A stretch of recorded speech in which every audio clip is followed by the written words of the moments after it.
ลุงไปหาได้รู้ลุงเลยนะฮะให้ลุงnhớ có mũi tu đi luôn đi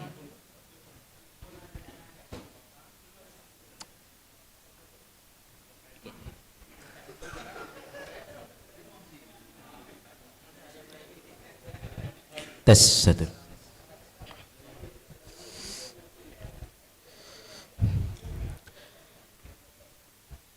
Dengan memohon keberkahan dan rahmat Allah Subhanahu wa taala, kita buka pertemuan halal bihalal silaturahim di tempat yang mulia ini, di rumah Ustadz Profesor Haji Dr. Ahmad Arsy MMPD di Gampung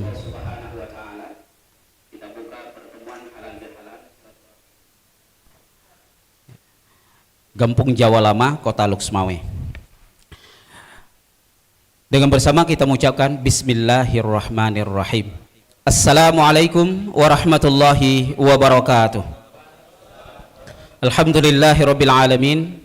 Wassalatu wassalamu ala asyrafil anbiya'i wal mursalin wa ala alihi wa sahbihi ajma'in. Amma ba'du. Segala puji dan syukur kita panjatkan kehadirat Allah Subhanahu wa taala yang telah mengumpulkan kita dengan rahmatnya di malam hari yang berbahagia ini, di rumah ini, di rumah Bapak Ustadz Profesor Dr. Ahmad Arsy MPD. Kemudian selawat dan salam bersama kita sanjung sajikan kepada baginda Rasul Muhammad sallallahu alaihi wasallam, qudwatul hayah wa uswatun hasanah liman kana yarjullaha wal yawmal akhir wa dzakarallaha katsira, kepada keluarga dan sahabatnya.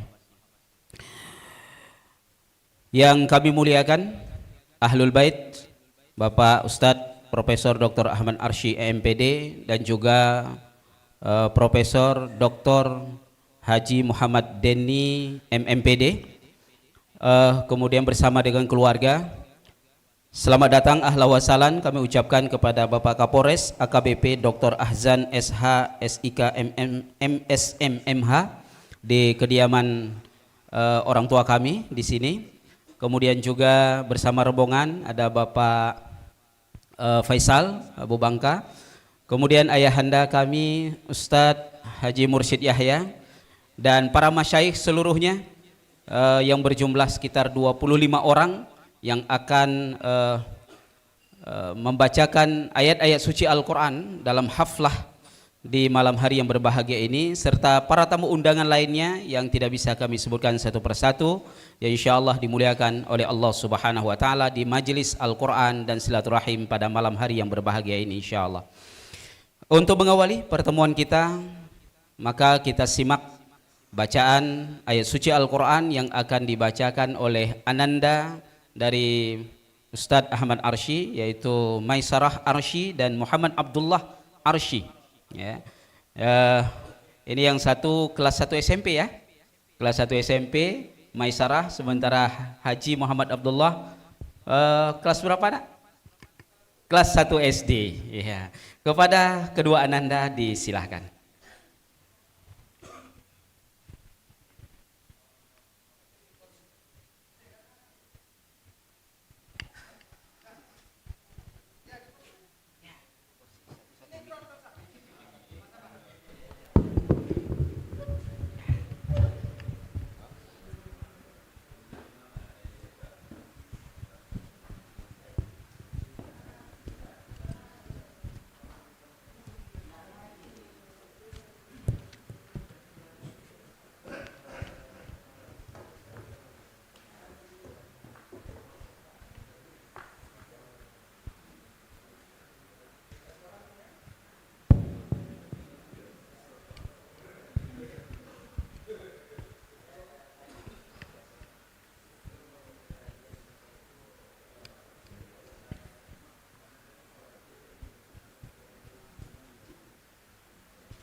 Assalamualaikum warahmatullahi wabarakatuh.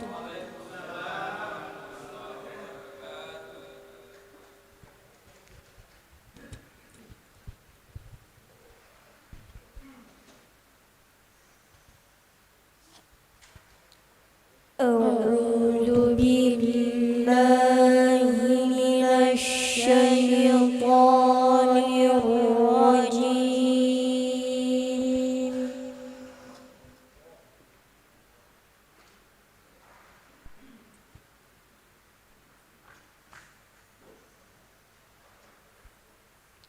بسم الله الرحمن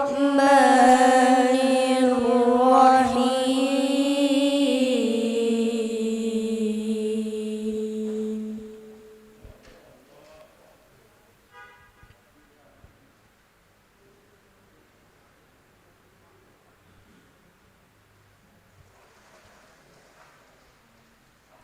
ما كان على النبي من حرج فيما فرض الله له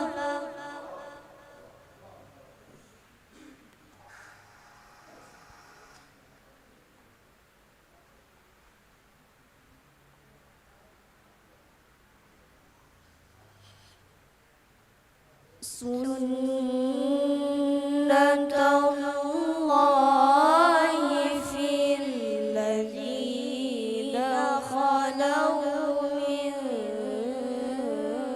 قبل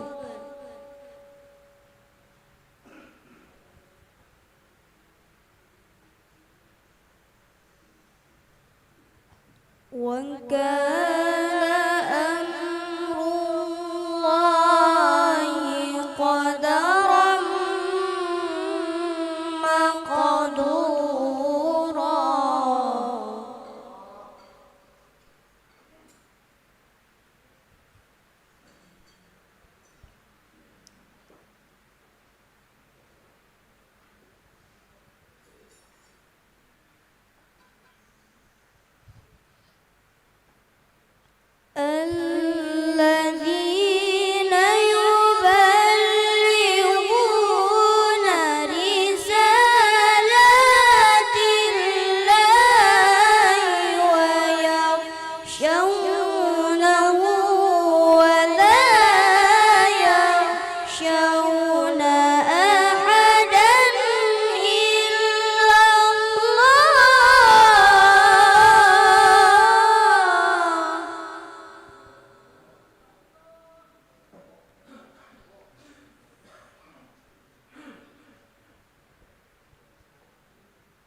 وسبحوه بكرة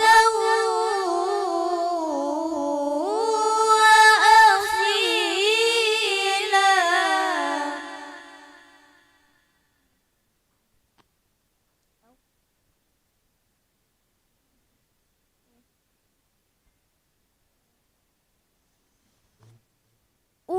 والذي يصلي عليكم وملائكته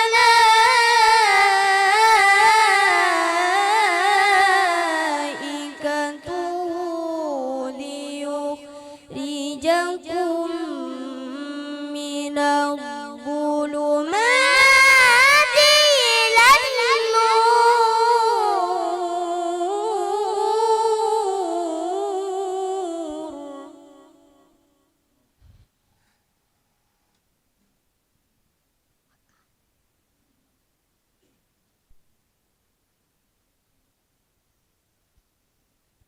وكان بالمؤمنين رحيما.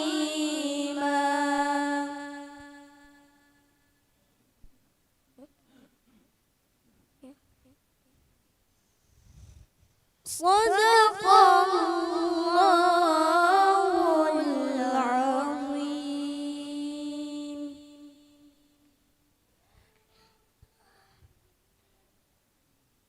Assalamualaikum warahmatullahi wabarakatuh.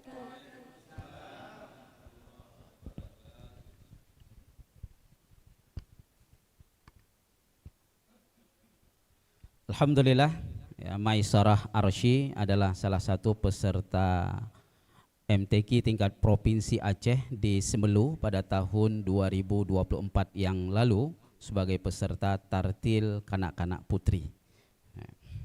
Tilawah ya, tilawah kanak-kanak putri. Baik. Dan alhamdulillah acara kita malam ini disiarkan langsung melalui channel YouTube LPTQ Banda Sakti, bisa disaksikan di YouTube channel LPTQ Banda Sakti. Baik, berikutnya kita mintakan sedikit arahan dan sambutan dari Bapak Kapolres Kota Luk Semawe. Dalam hal ini disampaikan langsung oleh Bapak Kapolres, Bapak AKBP Dr. Ahzan SH SIK MSM MH. Kepada Bapak disilahkan.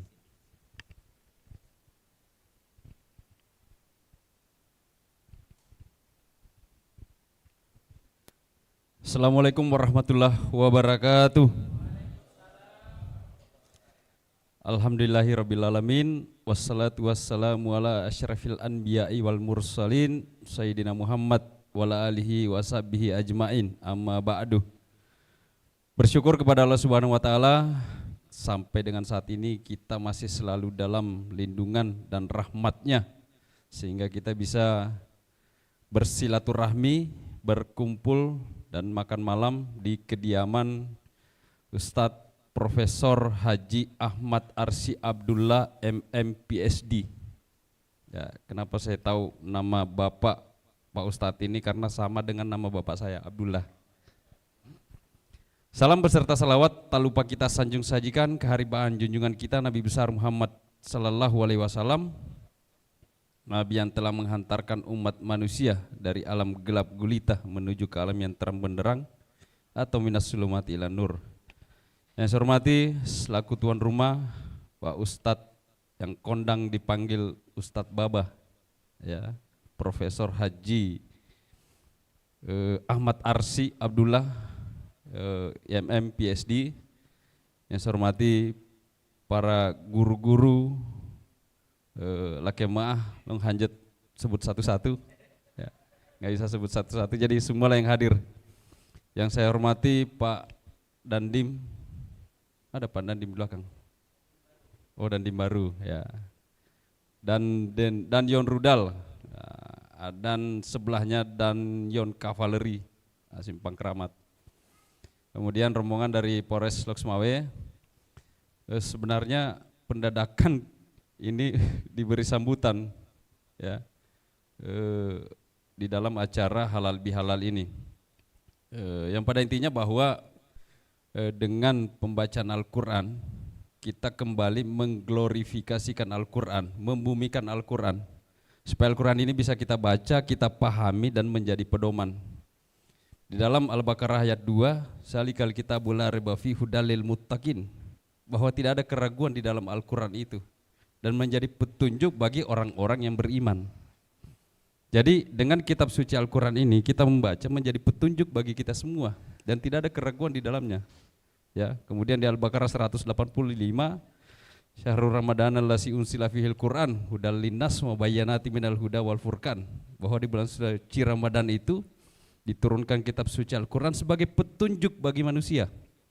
Bukan petunjuk bagi umat muslim, tapi bagi manusia, seluruh umat muslim bisa membaca Al-Quran, bisa mempedomani Al-Quran untuk membedakan mana yang hak dan mana yang batil, mana yang baik, mana yang buruk, mana yang jelek, mana yang tidak boleh, mana larang dan tidak. Semua diatur di dalam Al-Quran. Al-Quran adalah sumber ilmu pengetahuan. Jadi malam ini kita berkumpul halal bihalal, ya, nanti mendengarkan bacaan kitab suci Al-Quran. Mungkin demikian pembukaan dari saya. Nanti kalau panjang jadinya ceramah, ya, nanti mengambil bagian dari ustadz guru-guru yang ada di depan saya. Sekian dan terima kasih. Menyauna kurang laki maah, dong sebagai orang biasa tidak luput dari salah-salah. Yang benar adalah datang dari Allah Subhanahu wa taala dan hilaf saya sebagai manusia biasa. Hadanallahu wa iyyakum ajmain. Assalamualaikum warahmatullahi wabarakatuh. Terima kasih, jazakallahu khairan katsira Pak Kapolres Luxmawe. Selanjutnya sedikit sambutan kita mintakan kepada tuan rumah Bapak Ustadz Profesor Dr. Ahmad Arsy MPD. Kepada Ustadz disilahkan.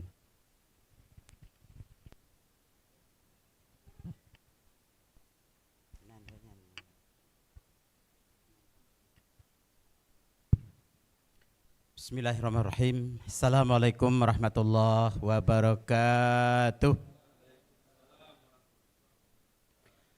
Nahmaduhu wa nasta'inuhu wa nastaghfiruh wa na'udzu billahi min syururi anfusina wa min sayyiati a'malina may yahdihillahu fala mudhillalah wa may yudlilhu fala hadiyalah.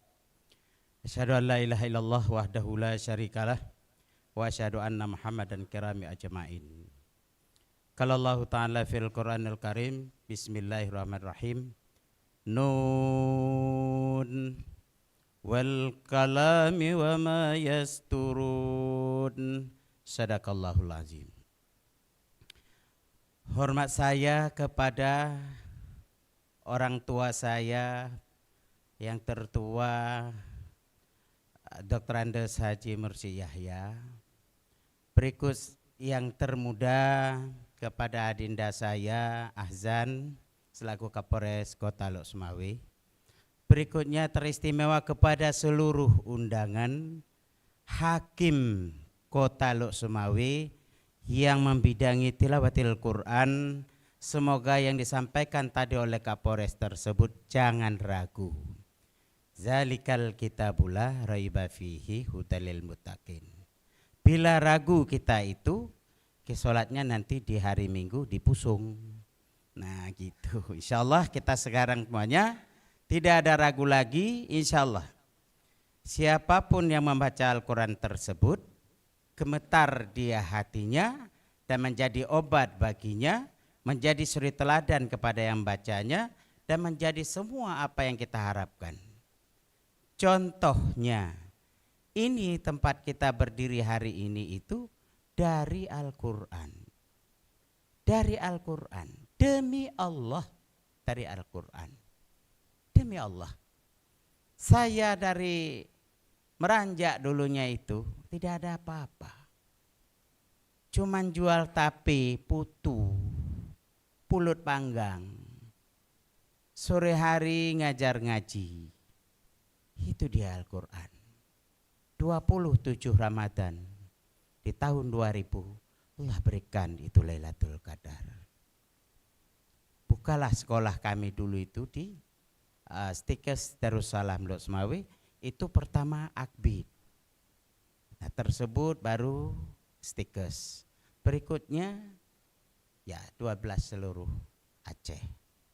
Insya Allah kita itu bila kita kumandangkan Al-Quran dengan ikhlas, insya Allah akan menjadi lebih kaya dari apa yang kita harapkan. Lebih dari apa yang kita harapkan. Jangan takut dan jangan gundah. Dikarenakan Al-Quran itu semua sumber ilmu. Yang lainnya nomor 2. Al-Quran itu di mana-mana. Di mana-mana. Bila kita sakit, baca Al-Quran. Bila kita sedih, baca Al-Quran. Bila kita senang, tambah baca Al-Quran. Sungguh itu adalah menjadi apa yang kita harapkan, dapat semuanya. Nah, satu contoh diantaranya ini dia. Ini bukan punya saya. Ini adalah punya Allah. Karena dengan huruf-hurufnya Al-Quran itu yang diberikan Bismillahirrahmanirrahim, yang 19 huruf tersebut Allah balaskan 4.000. Ya dari 4.000 kelipatan tersebut menjadi ratus. Menjadi ratus, jadi puluhan, puluhan jadi miliaran. Tidak tahu lagi apa katanya.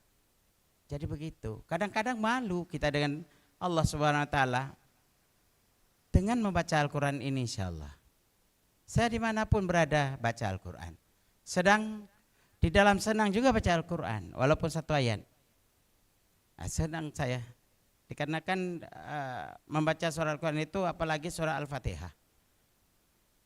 Contohnya selalu begitu tampil di mana-mana tampil untuk berkah, saya baca surah Al-Fatihah.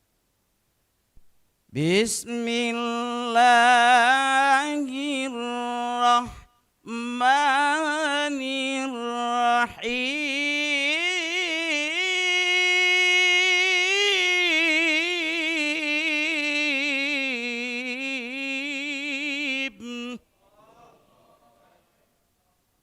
Obat buat hati. Alhamdulillahi Rabbil Alamin.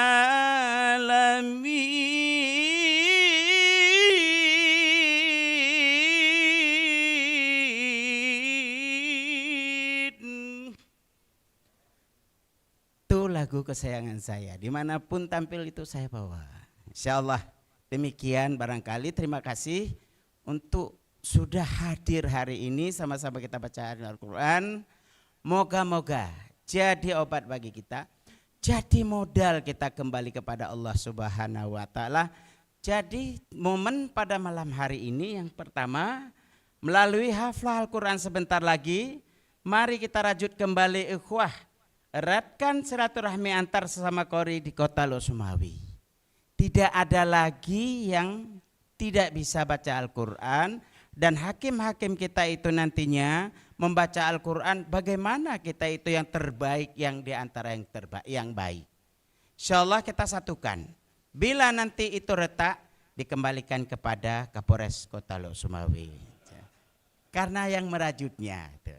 Insya Allah terima kasih sudah datang. Mari kita bersatu. Qori dan Korea Kota Lok Sumawi, ayo bangun.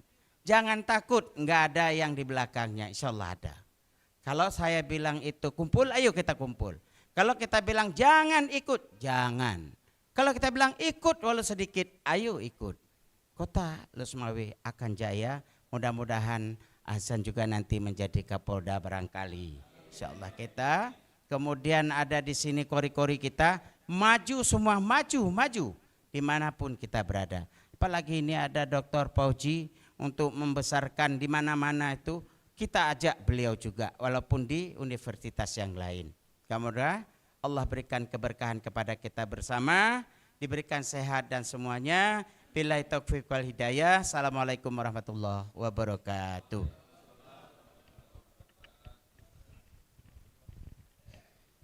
Alhamdulillah, jazakallah khairan katsira pada Ustadz Ahmad Arsy yang sudah memberikan sambutan sebagai tuan rumah pada malam hari yang berbahagia ini. Dan demikian open ceremony di acara Halal Bihalal Tilawatil Quran bersama Dewan Hakim Kota Lok Sumawe.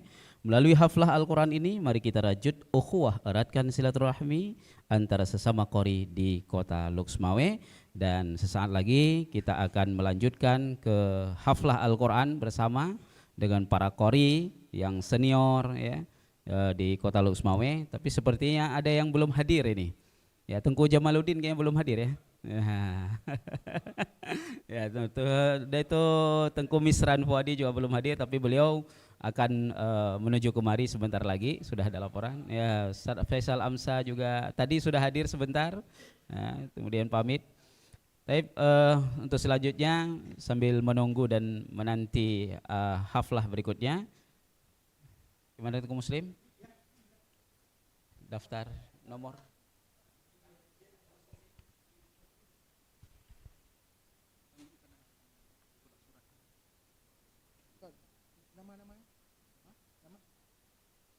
Nama urutannya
Baik.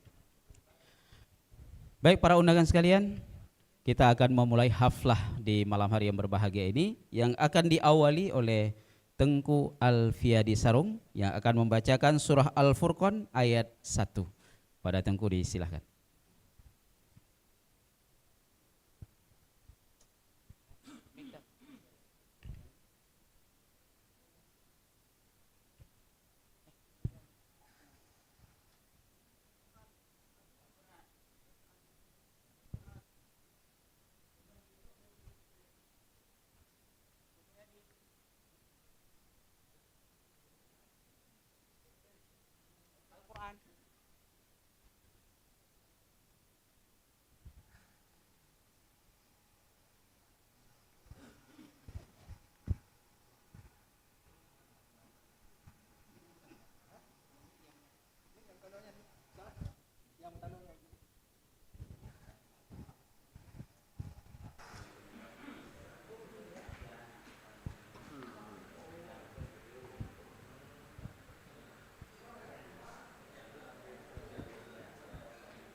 Assalamualaikum warahmatullahi wabarakatuh.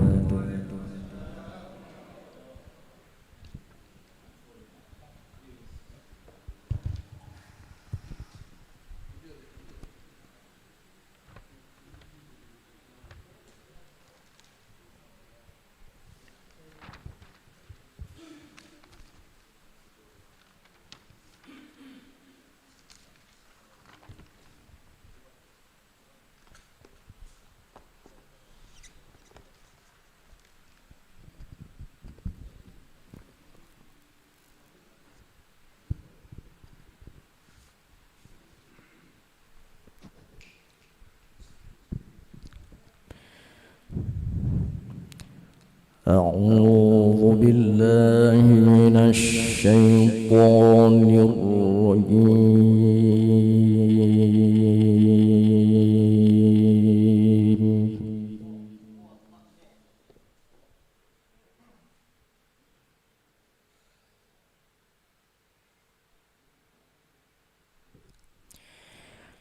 بسم الله الرحمن الرحيم.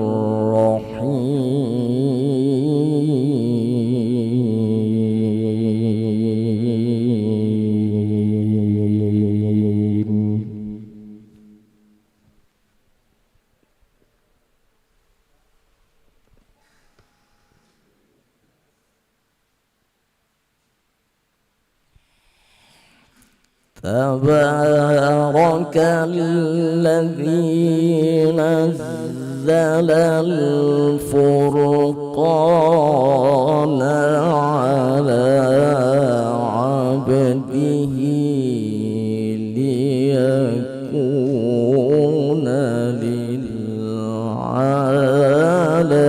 للعالمين نذيرا.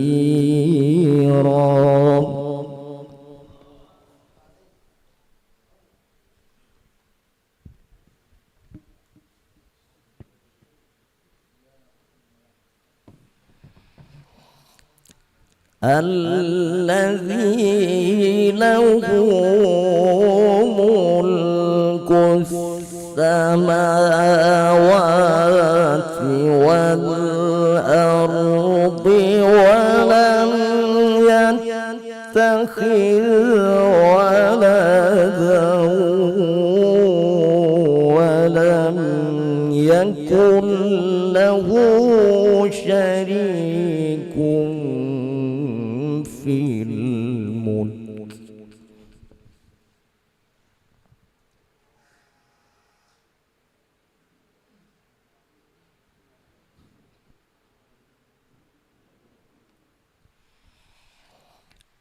ولم يكن له شريك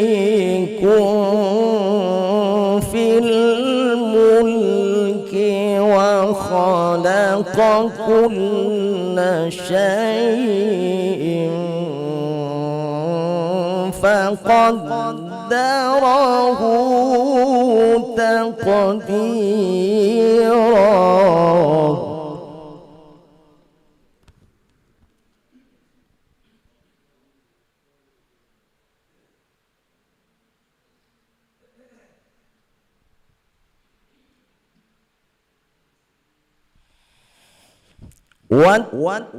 واتخذوا من دونه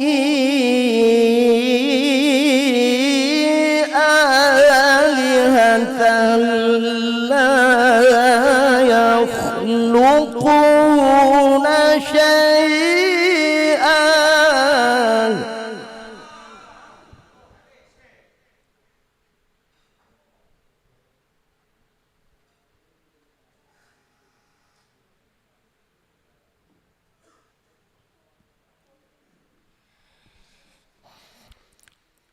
لا يخلقون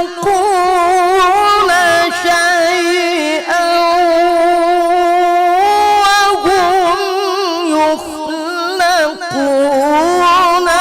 ولا يملكون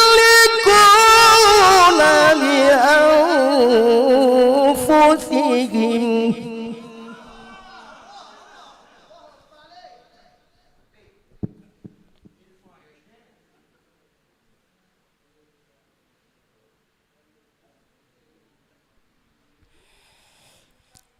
ولا يملكون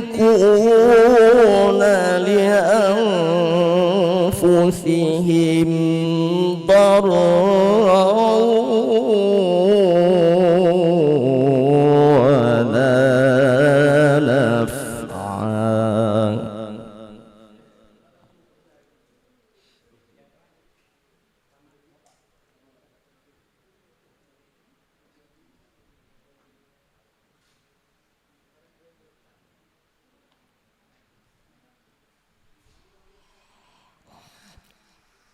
ولا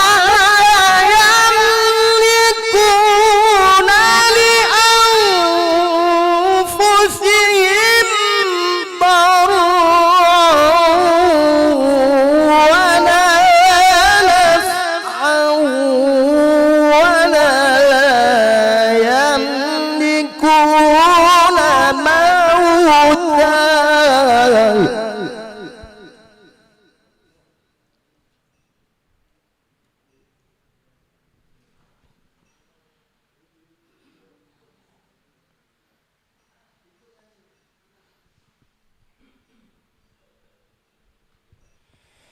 ولا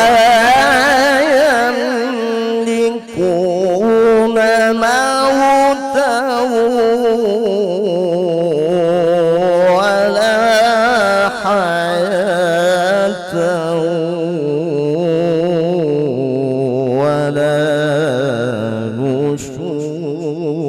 نشورا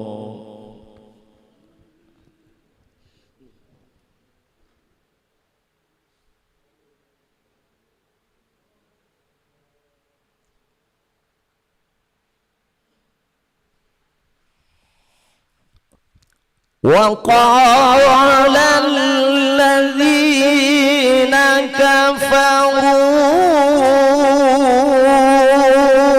كفروا إن هذا إلا إفك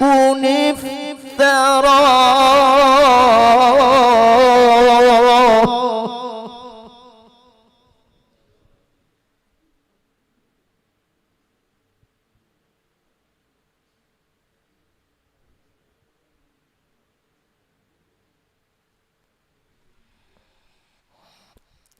إن هذا إلا إفك افتراه وأعانه عليه قوم آخرون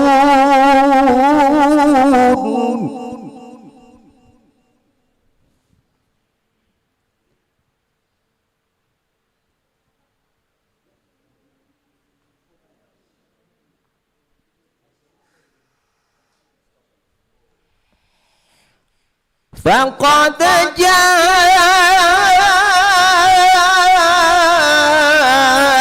جاءوا ظلما وزورا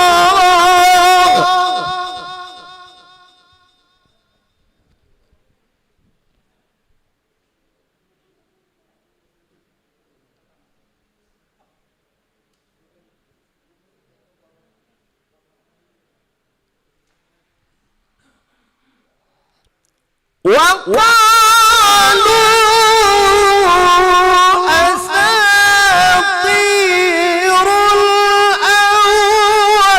الأولين اكتتبها فهي تملى عليه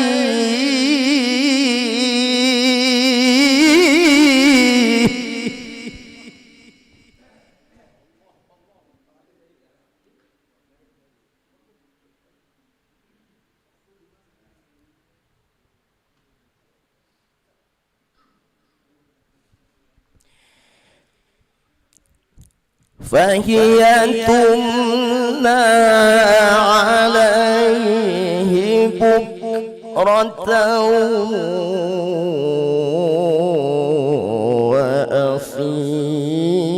وأصيلا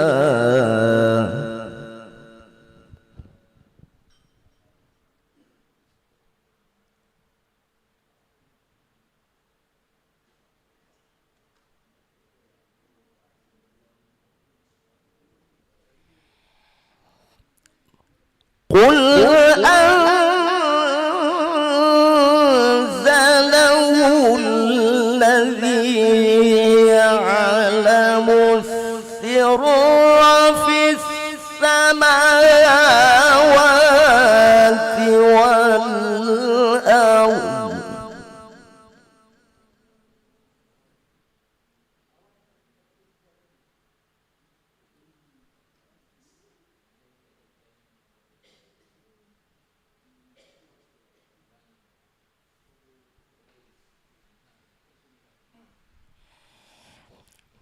إنه كان غفورا رحيما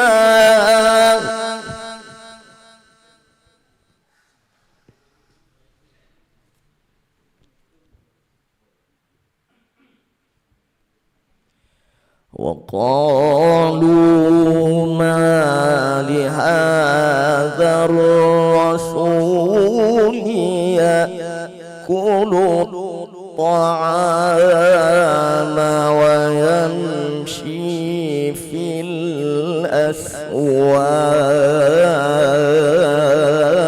الأسواق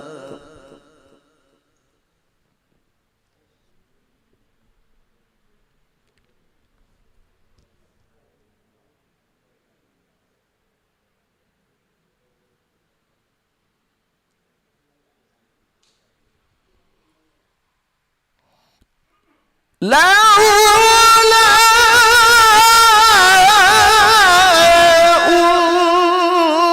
أنزل إليه ملك فيكون معه نذيرا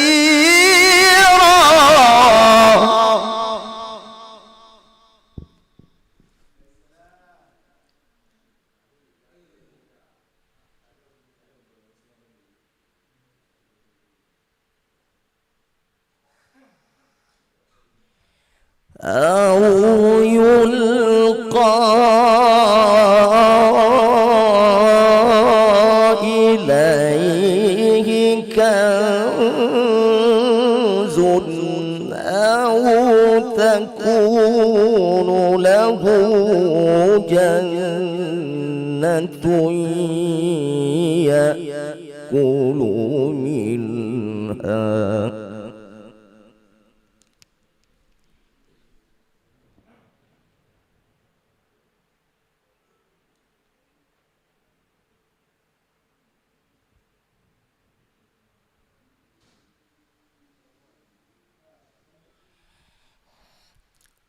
وقال الظالمون إن تتبعون إلا رجلا مسحورا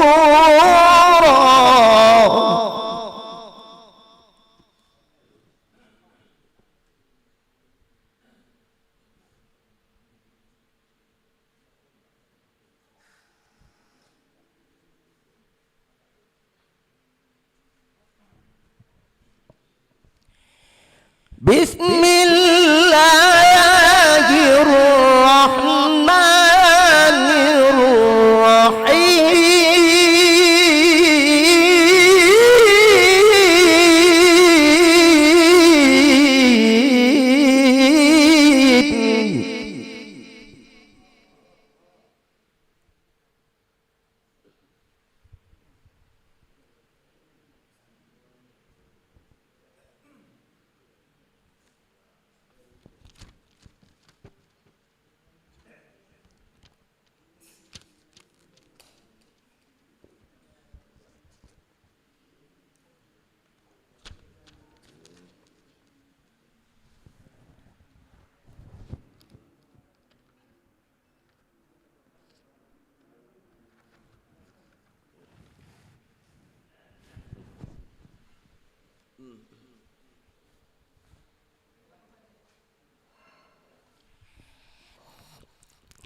إن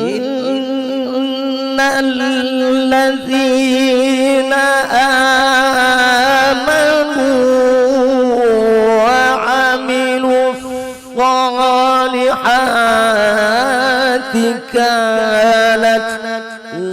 لهم جنات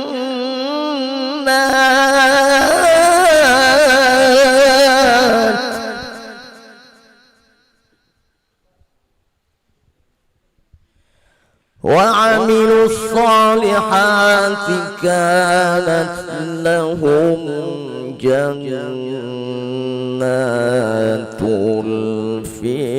الفردوس نزلا.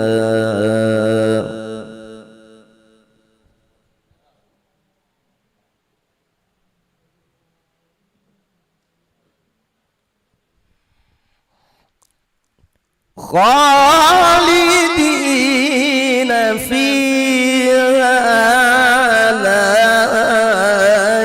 يبغون عنها حولا. صدق الله العظيم.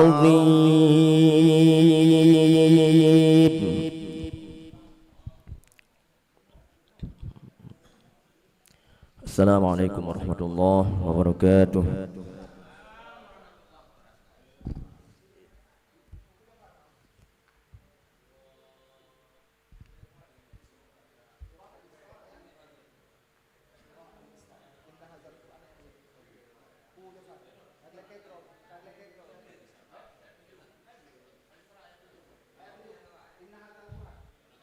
Alhamdulillah, yang barusan tampil adalah Tengku Alfiadi Sarung yang membacakan surah Al-Furqan ayat 1, dan berikutnya kita persilahkan Tengku Jafar Usman yang akan membacakan surah Al-Isra ayat 7. Pada Tengku disilahkan.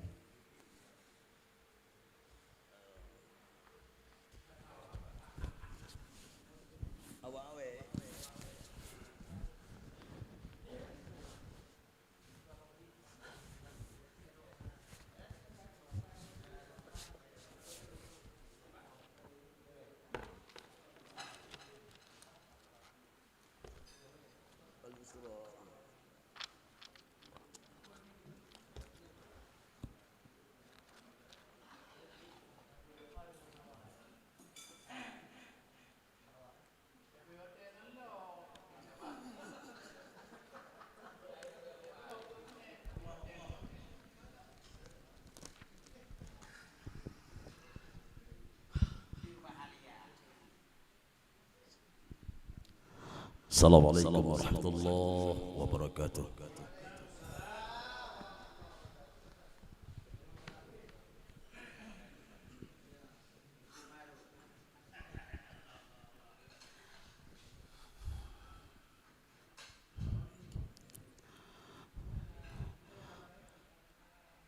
أعوذ بالله من الشيطان الرجيم.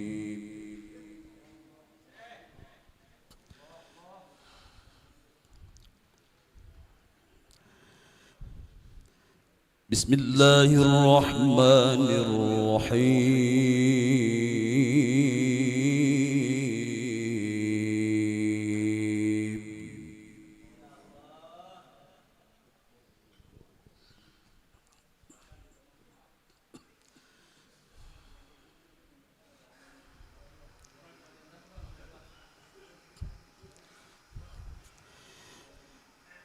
إن هذا القرآن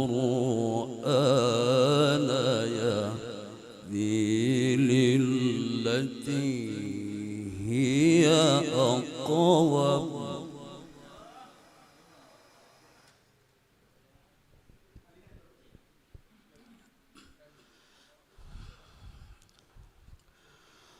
ويبشر المؤمنين الذين يعملون الصالحات أن لهم أجرا كبيرا.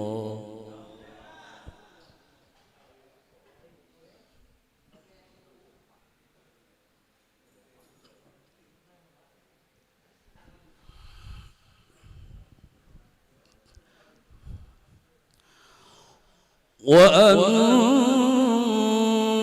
الذين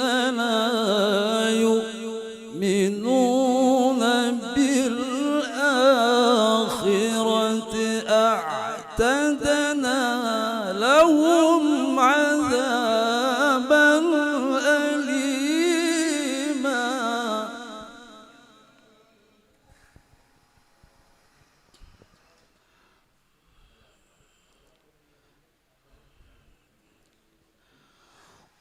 ويدعو الإنسان بالشر دعاءه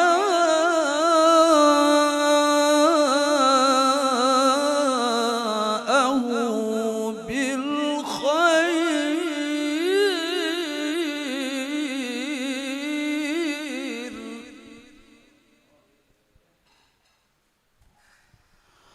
وكان الإنسان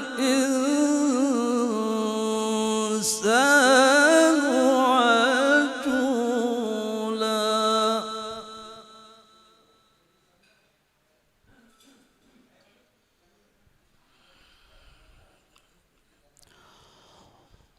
وجعلنا الليل والنهار آيتين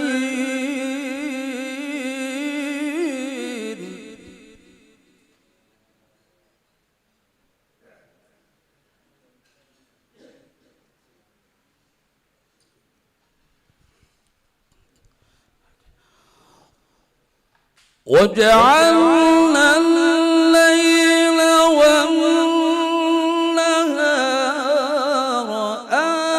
آيتين فمحونا آية الليل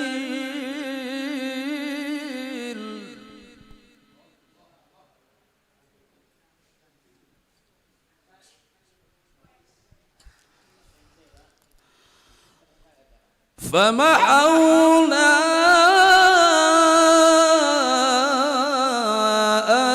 آية الليل وجعلنا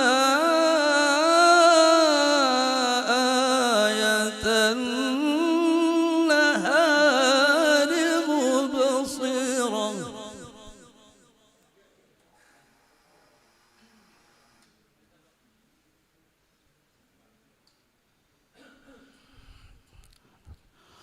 وجعلنا آية النهار مبصرة لتبتغوا فضلا من ربكم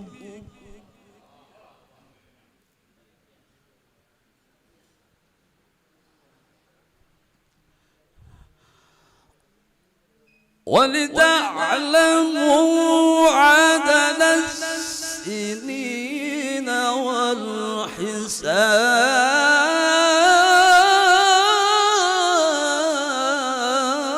والحساب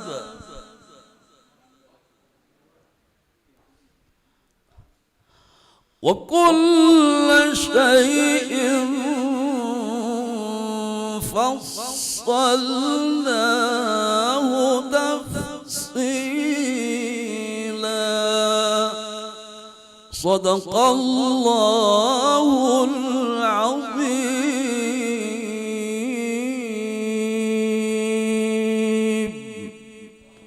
السلام عليكم ورحمة الله وبركاته. Tengku Muhammad Jafar Usman adalah salah satu Dewan Hakim dari Muara II. Kalau dulu peserta Muara II. Selanjutnya adalah Tengku Muhammad Amri yang akan membacakan surah Al-Baqarah ayat 153. Pada Tengku Amri disilakan.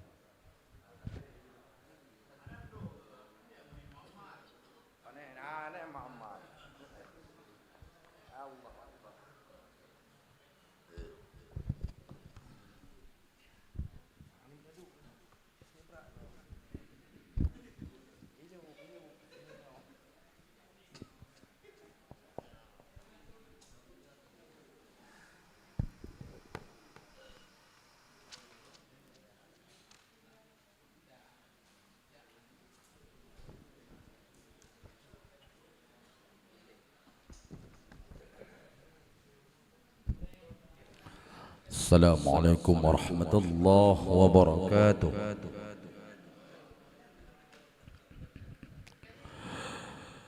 أعوذ بالله من الشيطان الرجيم.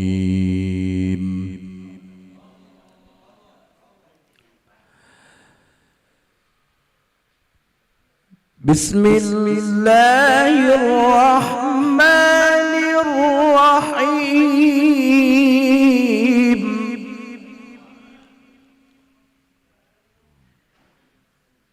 يا أيها الذين آمنوا استعينوا بالصبر والصلاة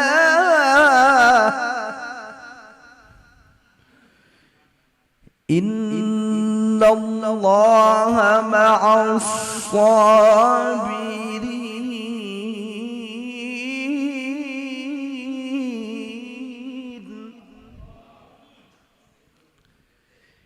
إن الله مع الصابرين.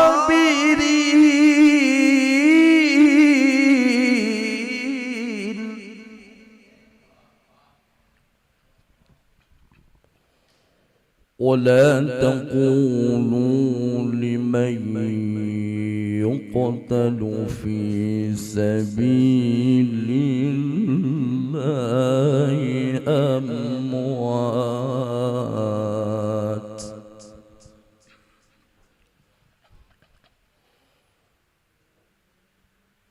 ولا تقولوا لمن يقتل في سبيل الله أموات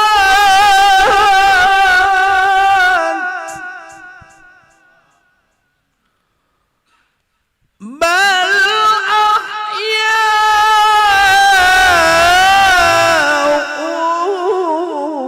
ولكن لا تشعرون.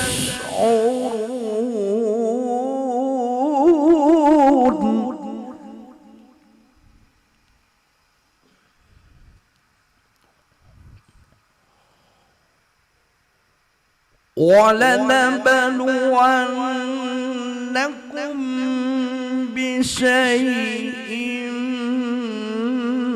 من الخوف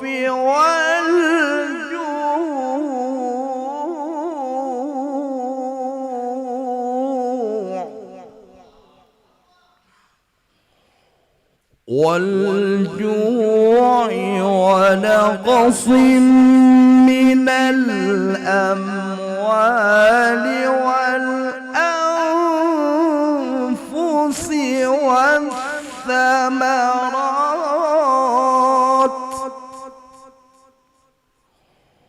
وبشر الصابرين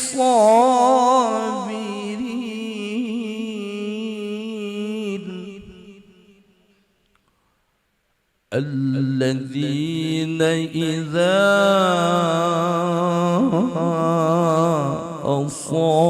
أصابتهم مصيبة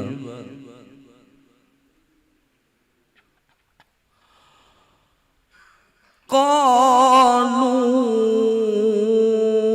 إنا لله وإنا إليه راجعون.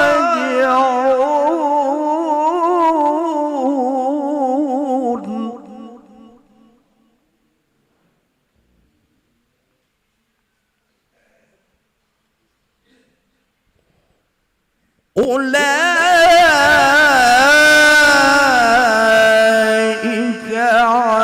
عليهم صلوات من ربهم ورحمة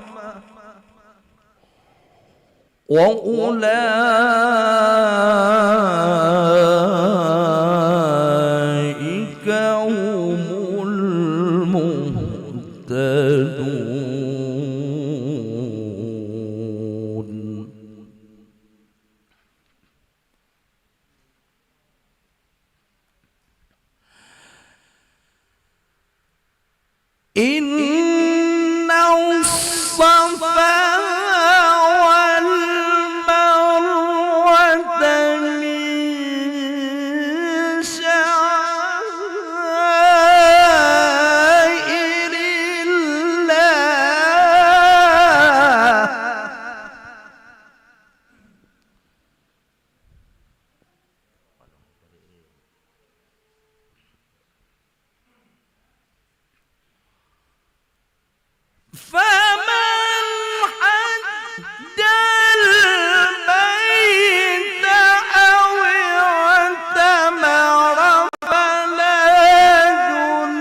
فلا جناح عليه أن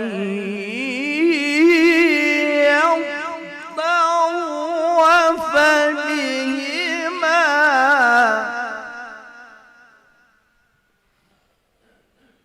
ومن تطوع خيرا فإن الله شاكر عليم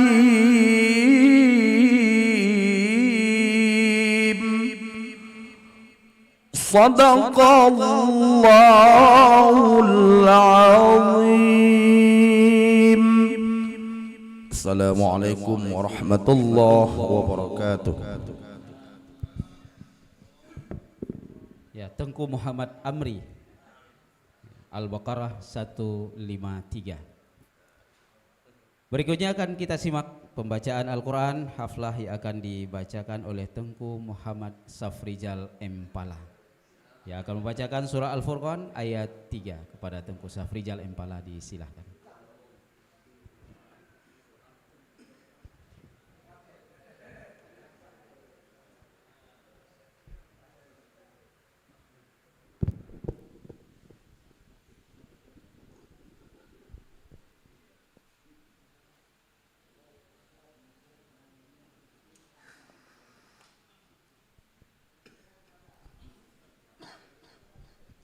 Assalamualaikum warahmatullahi wabarakatuh.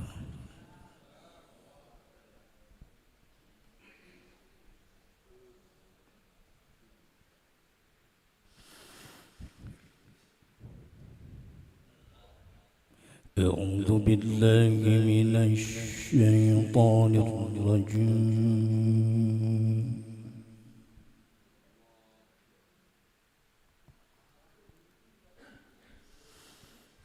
Bismillahirrahmanirrahim.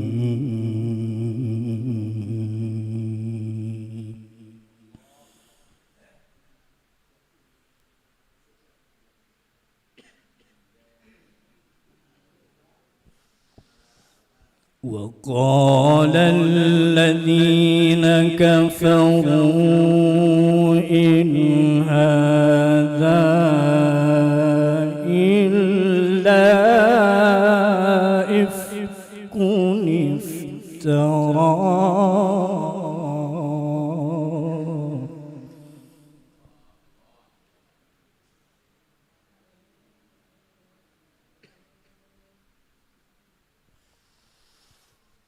إلا إفك افتراه وأعانه عليه قوم آخرون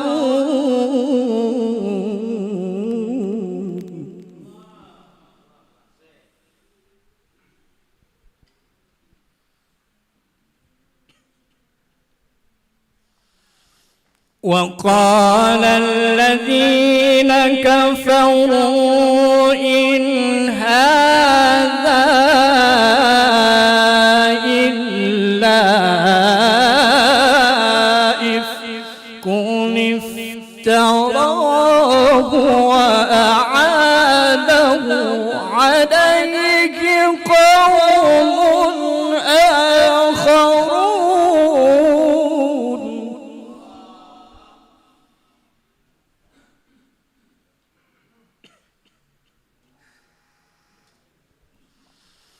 فقد جاءوا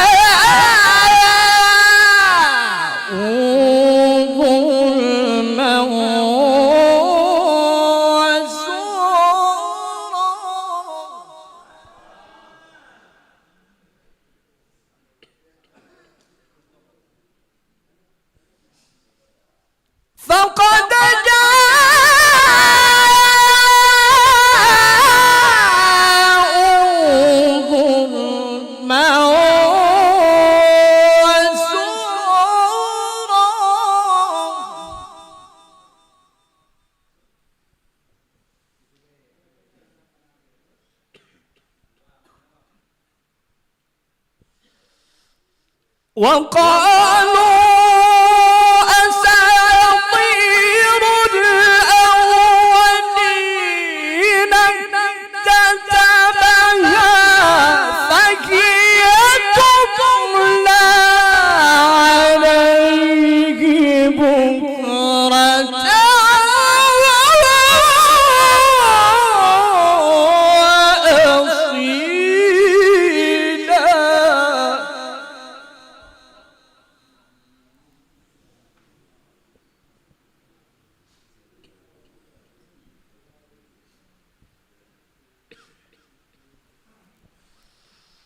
قل أنزله الذي يعلم السر في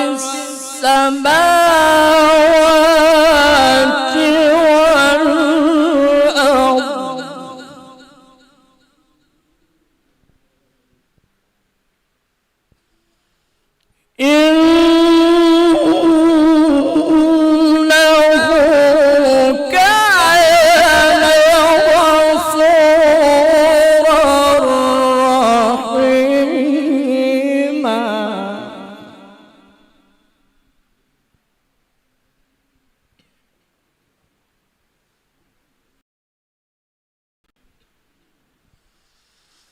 قل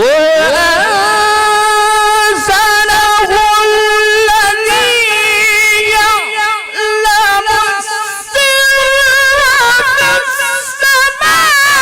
السماوات والأرض إنه كان غفورا رحيما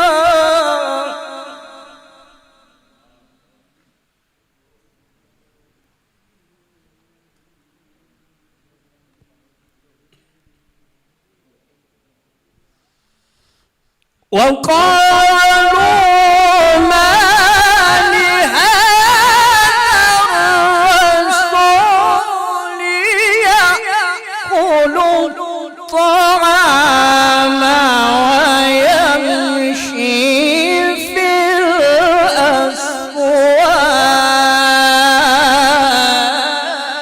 الأسواق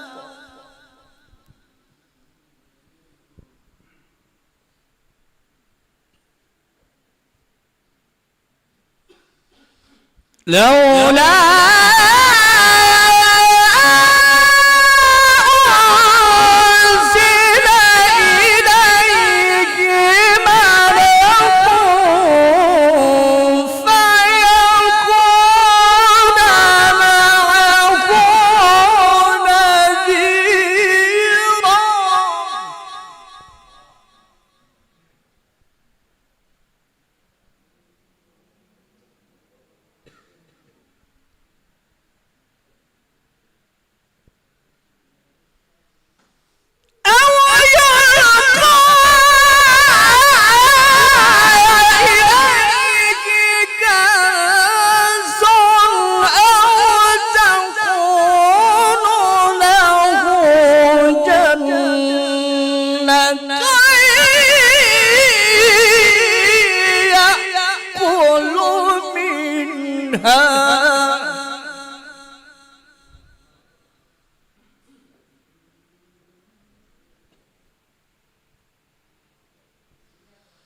وقال الظالمون إن تتبعون إلا رجلا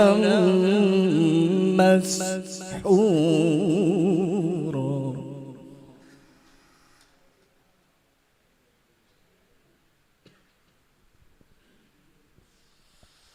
بسم الله الرحمن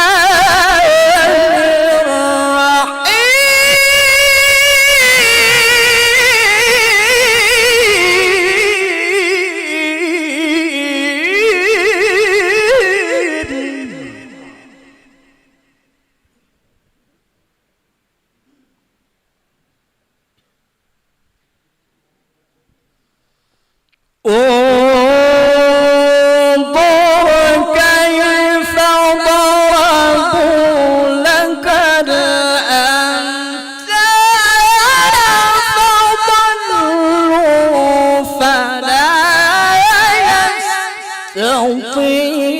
يستطيعون سبيلا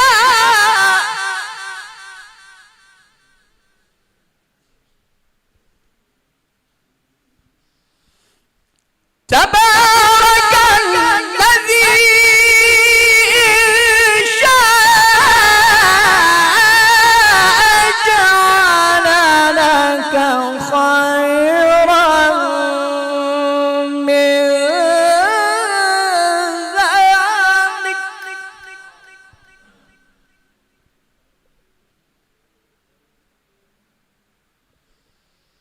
ذلك جنات تجري من تحتها الأنهار ويجعل لك قصورا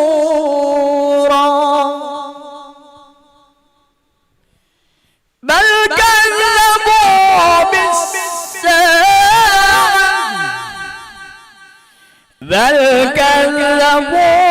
بالساعة وأعتدنا لمن كذب بالساعة سعيرا صدق الله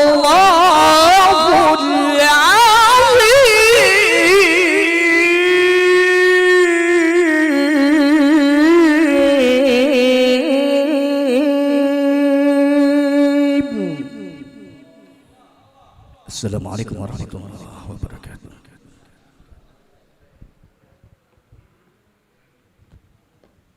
Alhamdulillah, demikian Tengku Safrizal Muhammad Pala yang telah membacakan surah Al-Furqan ayat 3. Selanjutnya kita panggilkan Tengku Munzir Afan yang akan membacakan surah Al-Ahzab ayat 63, dan bersiap-siap Tengku Faisal Amsa yang akan membacakan surah Ali Imran 133.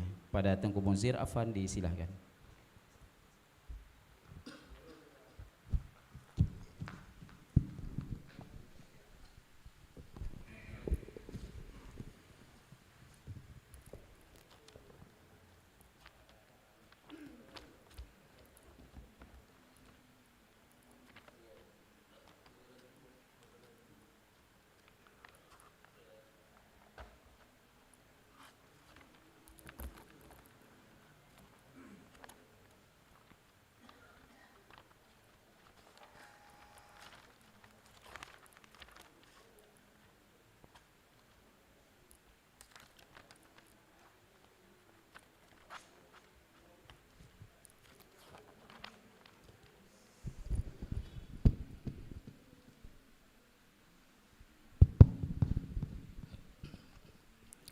Assalamualaikum warahmatullahi wabarakatuh.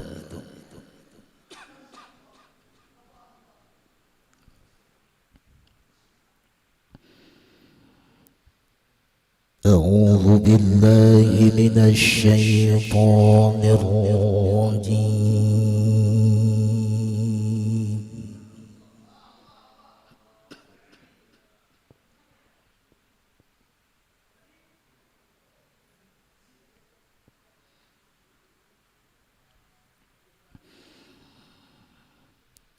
بسم الله الرحمن الرحيم.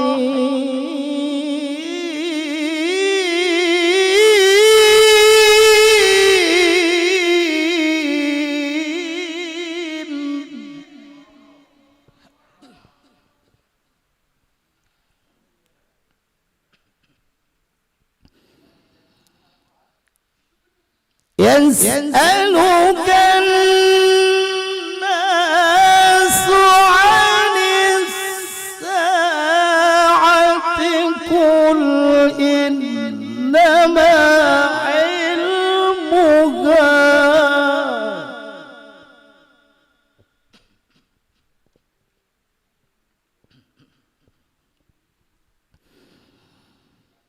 قل إنما علمها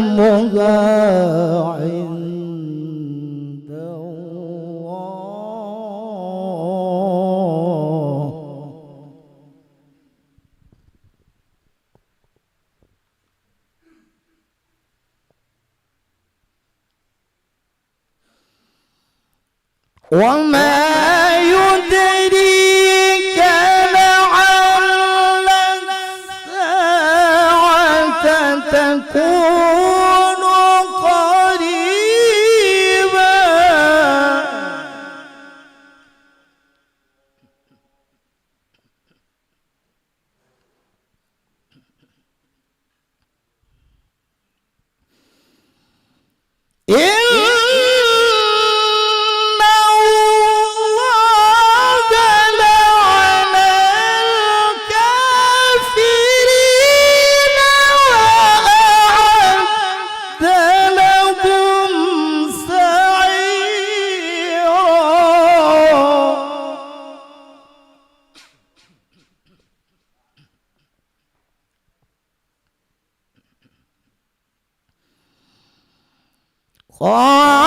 خالدين فيها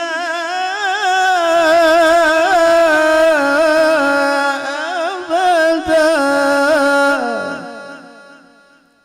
لا تجدون وليا ولا نصيرا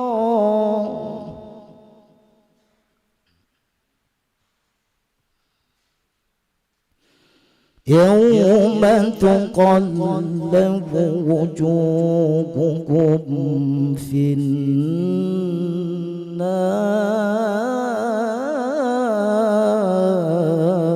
النار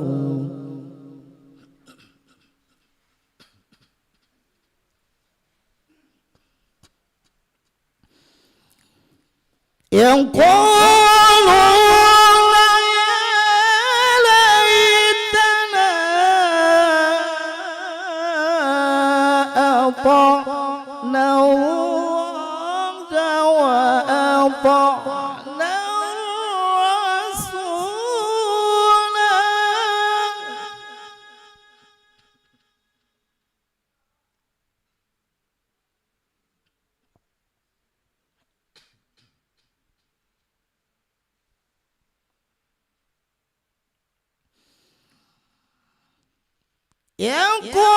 يقولون يا ليتنا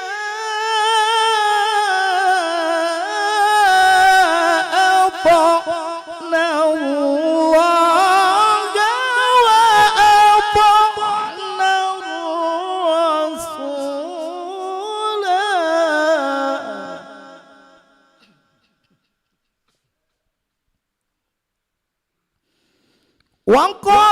وقالوا ربنا إنا أطعنا سادتنا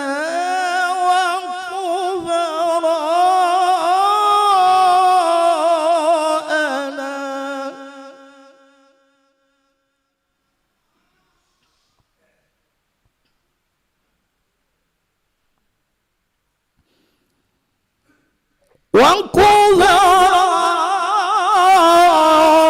وكبراءنا فأضلون السبيل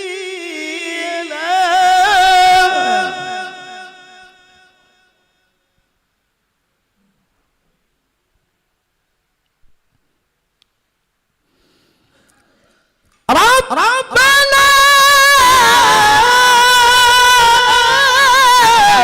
آتهم ضعفين من العذاب والعنهم لعنا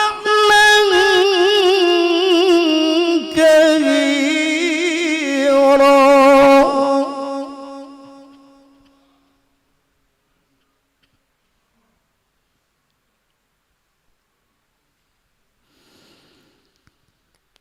يا أيها الذين آمنوا لا تكونوا كالذين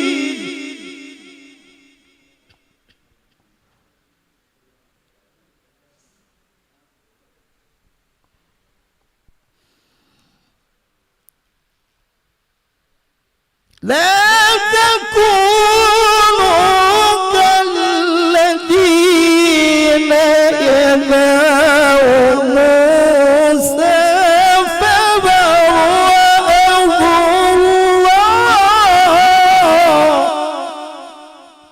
فبرأه الله مما قالوا وكان عند الله وجيها صدق الله العظيم.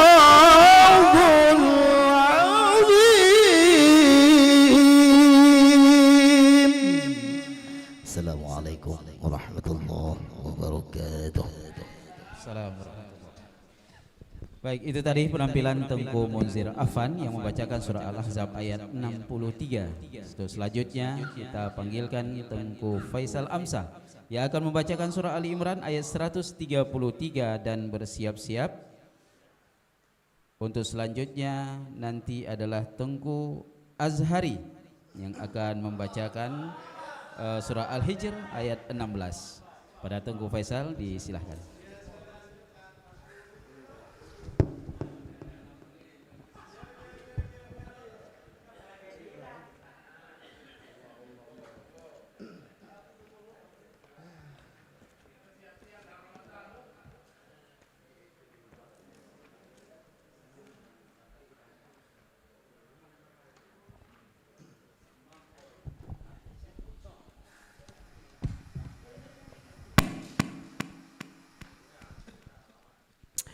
السلام عليكم ورحمة الله وبركاته.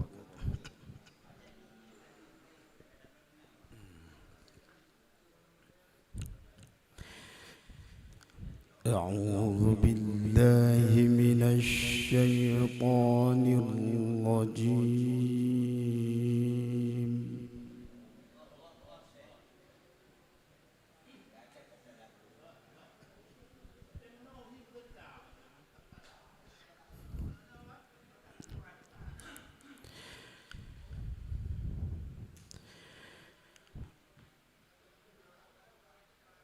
بسم الله الرحمن الرحيم.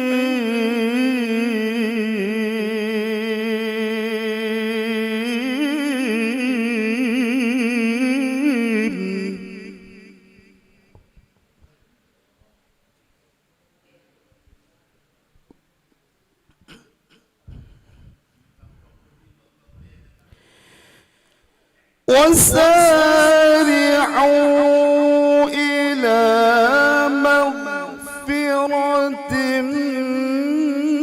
من ربكم وجنة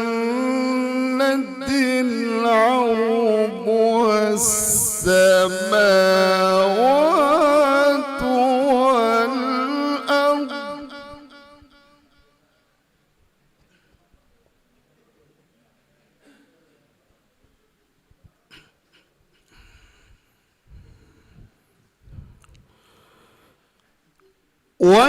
وجنة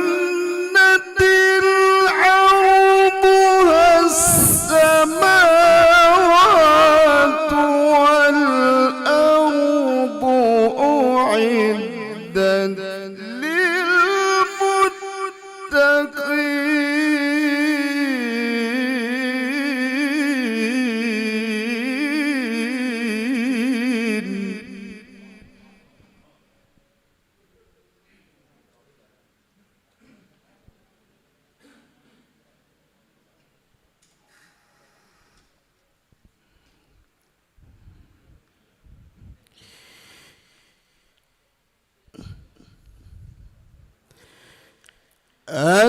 الذين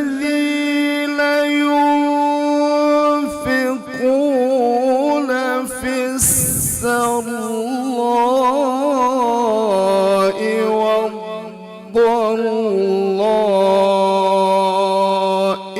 والكاظمين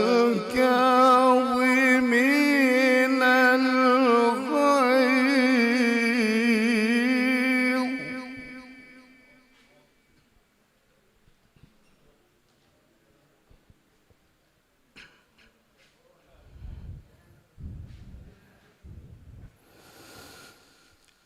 الذين ينفقون في السراء والضراء والكاظمين الغيظ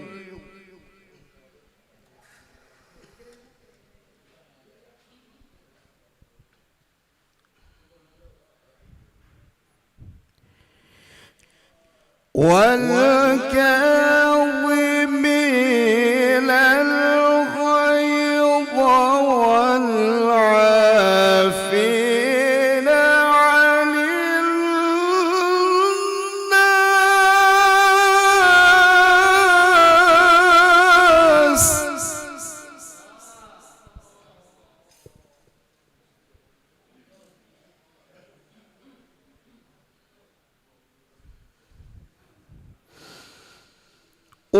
والله يحب المحسنين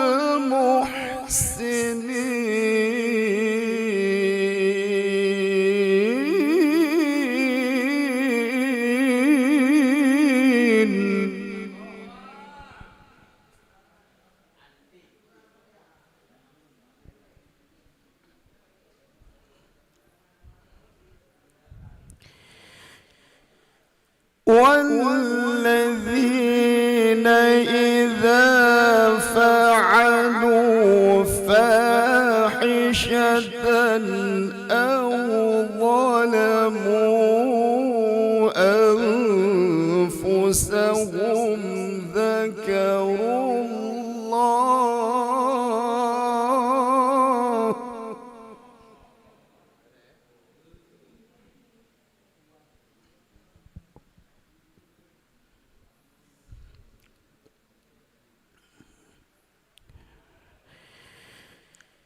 أو ظلموا أنفسهم ذكروا الله فاستغفروا لذنوبهم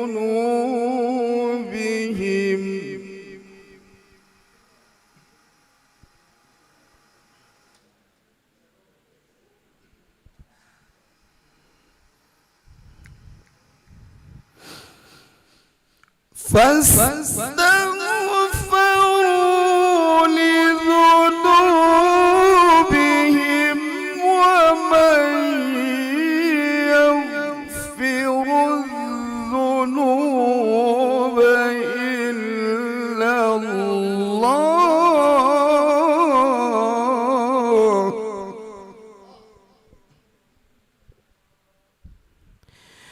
ومن يغفر الذنوب إلا الله ولم يصروا على ما فعلوا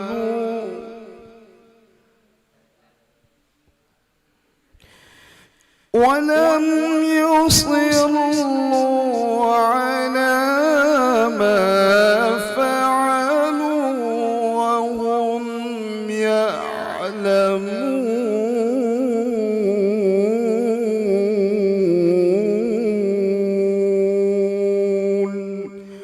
صدق الله العظيم. السلام عليكم ورحمة الله وبركاته.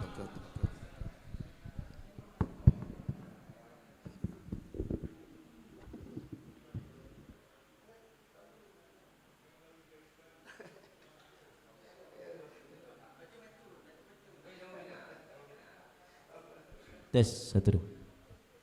Ya, demikian penampilan Tengku Faisal Amsa yang membacakan surah Ali Imran ayat 133, dan untuk selanjutnya kita panggilkan Tengku Azhari yang akan membacakan surah Al-Hijr ayat 16.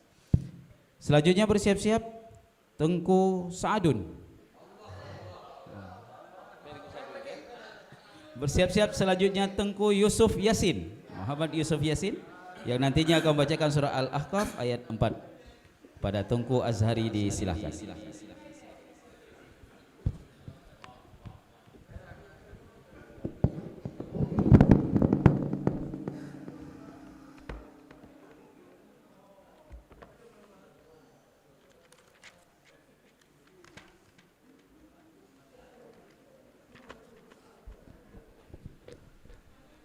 Assalamualaikum warahmatullahi wabarakatuh.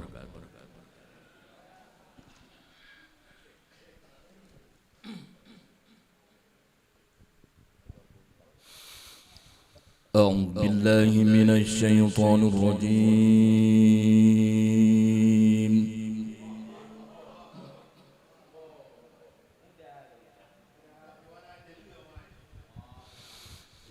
بسم الله الرحمن الرحيم.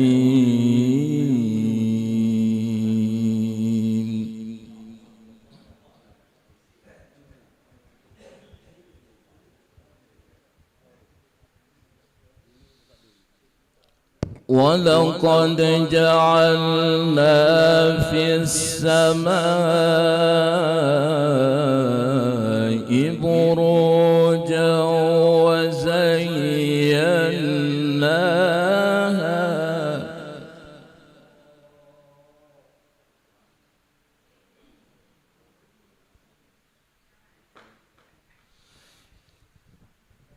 وزيناها للناظرين.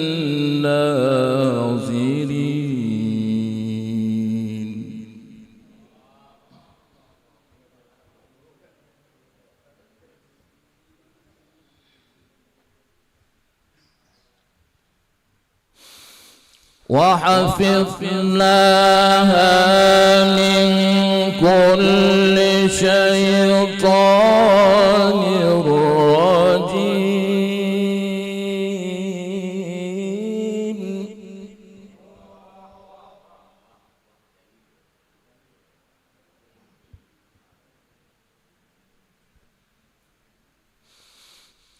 إلا من استعرق السمع فأتبعه شهاب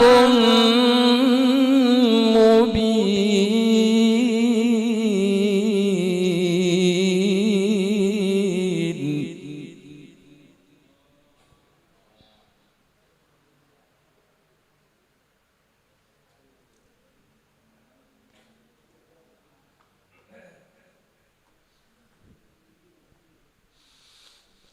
والأرض مددناها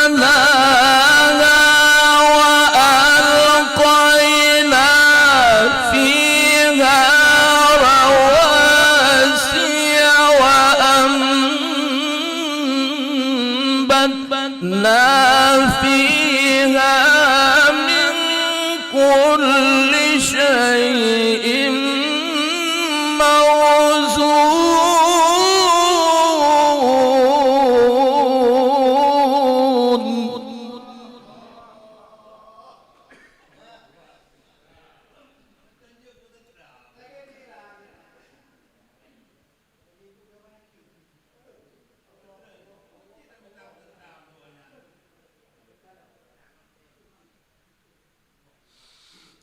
والأرض مددناها وألقينا فيها رواسي وأنبتنا فيها من كل شيء موزون.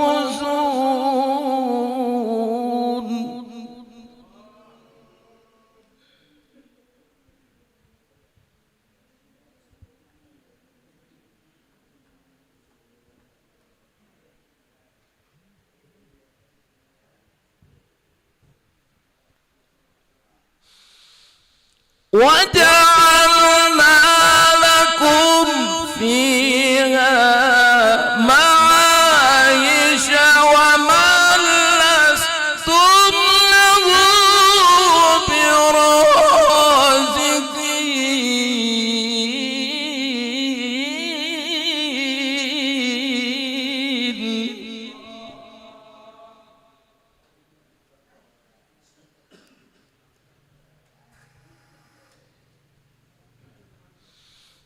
وإن من شيء إلا عندنا خزائنه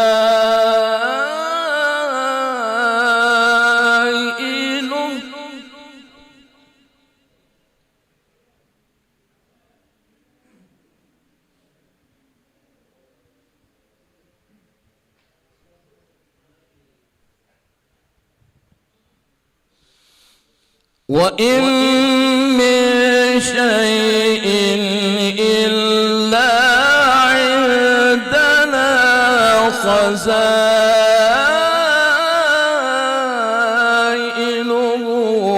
وما ننزله إلا بقدر معلوم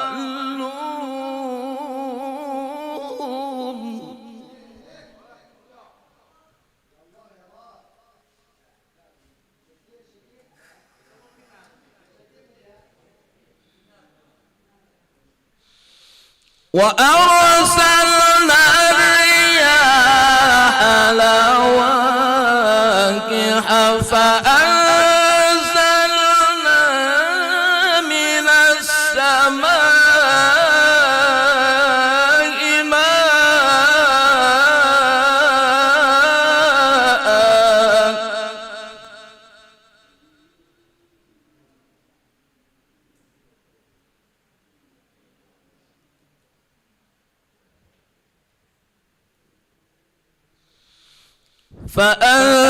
فأنزلنا من السماء ماء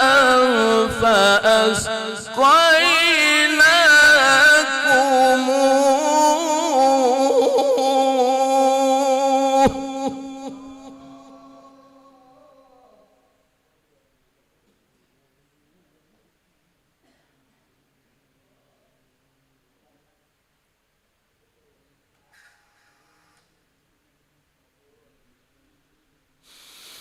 فأسقيناكموه وما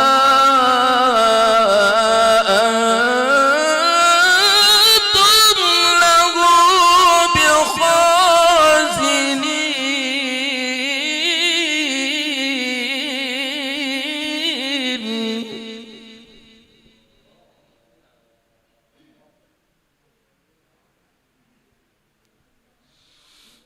فأسقيناكموه وما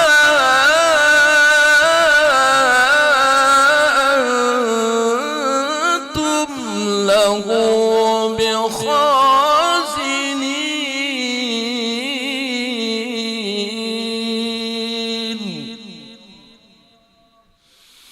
صدق الله العلي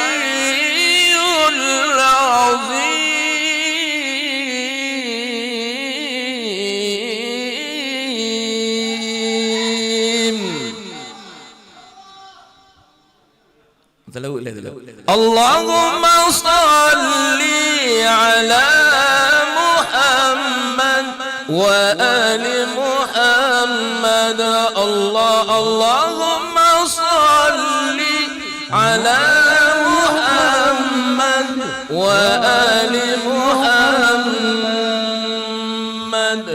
السلام عليكم ورحمة الله وبركاته. Waalaikumsalam warahmatullahi wabarakatuh. Ya, alhamdulillah, barusan yang tampil adalah Tengku Azhari yang telah membacakan surah Al-Hijr ayat 16. Selanjutnya karena satu lain hal Tengku Yusuf Yasin menunda penampilannya, maka kita panggilkan Tengku Ikhfar Daud yang akan membacakan surah Al-Mu'minun ayat 92. Selanjutnya bersiap-siap Tengku Sulaiman Ilyas yang akan membacakan surah Al-Furqan ayat 61. Pada Tengku Ikhfar Daud disilahkan.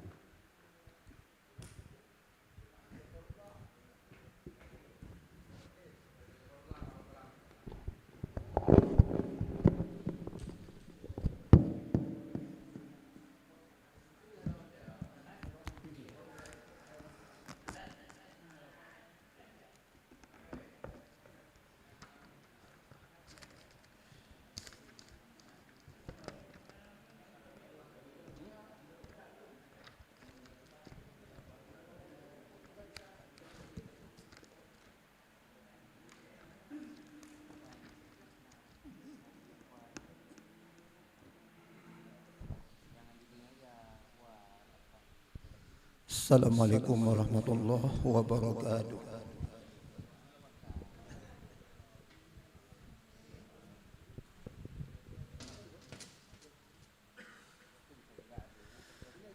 أعوذ بالله من الشيطان الرجيم.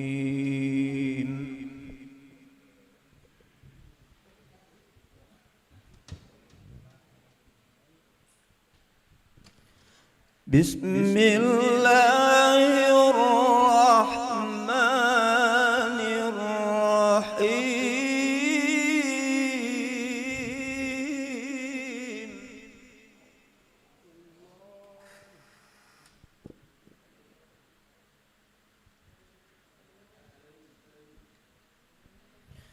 عالم الغيب والشهادة فتعالى عما يشركون.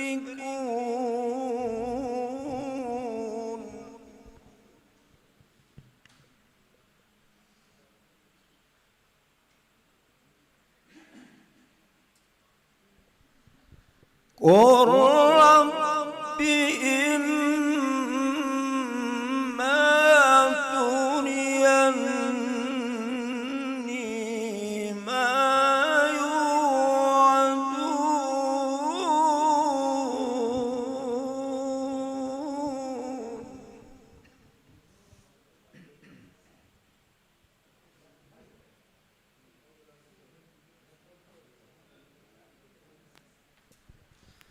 رب فلا تجعلني في القوم الظالمين.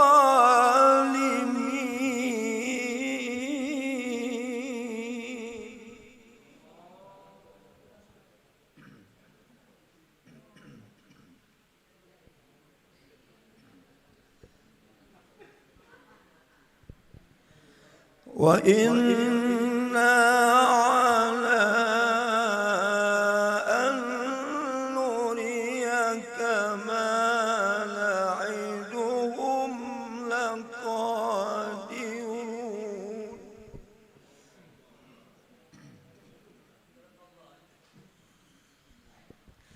وإنا على أن نريك ما نعدهم لقادرون.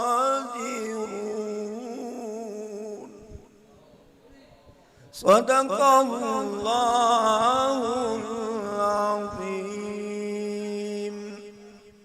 السلام عليكم ورحمة الله وبركاته. Assalamualaikum warahmatullahi wabarakatuh.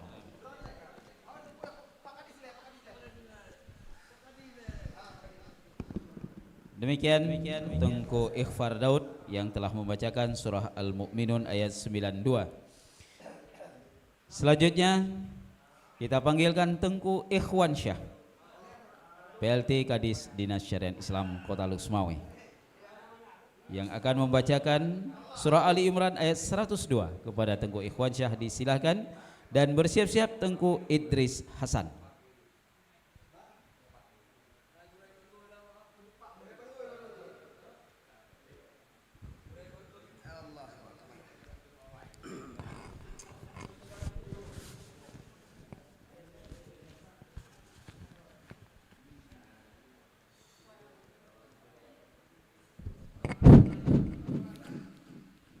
Assalamualaikum warahmatullahi wabarakatuh.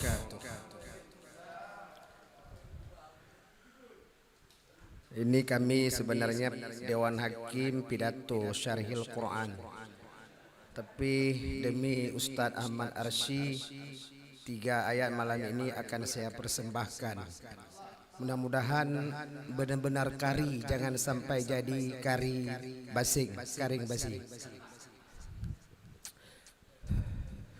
أعوذ بالله من الشيطان الرجيم.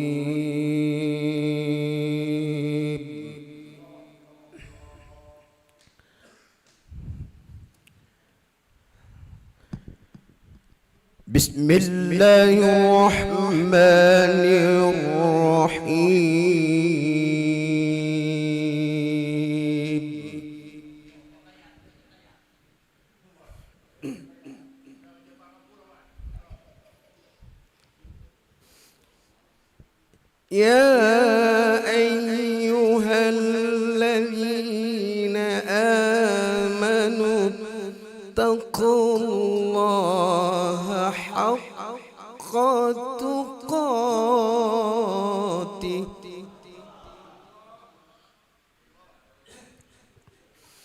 ولا تموتن إلا وأنتم مسلمون.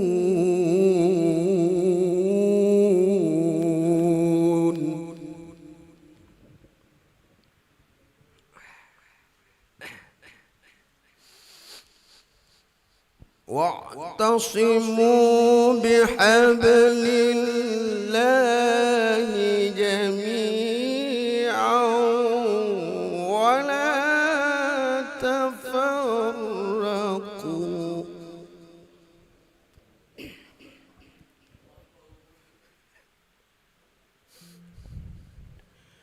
واذكروا نعمة الله عليكم إذ كنتم أعداء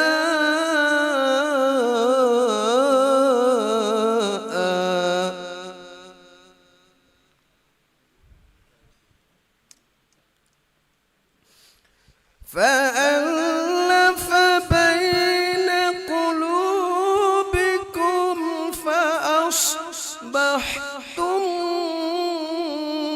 بنعمته إخوانا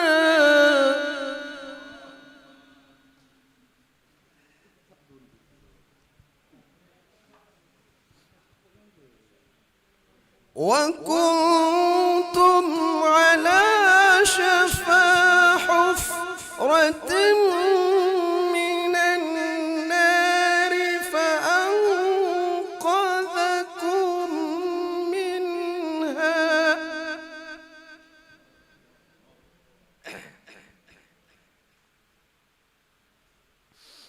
كذلك يبين الله لكم آياته لعلكم تهتدون.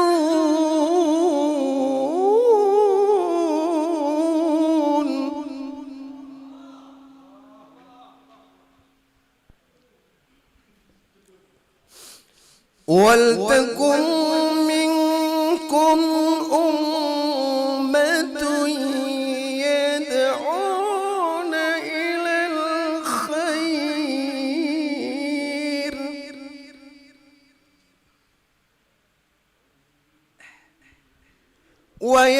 ويأمرون بالمعروف وينهون عن المنكر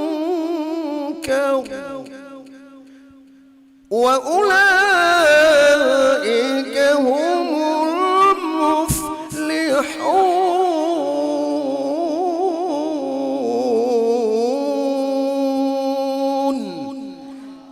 صدق الله العظيم.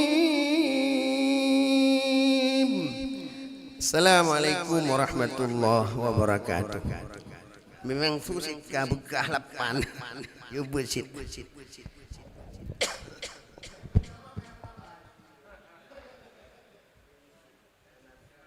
Demikian Tengku Ikhwan Syah yang telah membacakan surah Ali Imran ayat 102. Selanjutnya kita panggilkan Tengku Idris Hasan yang akan membacakan surah Ali Imran ayat 144. Berikutnya bersiap-siap Tengku Husairi yang nantinya akan membacakan surah Al-Baqarah ayat 200. Pada Tengku Idris Hasan disilahkan.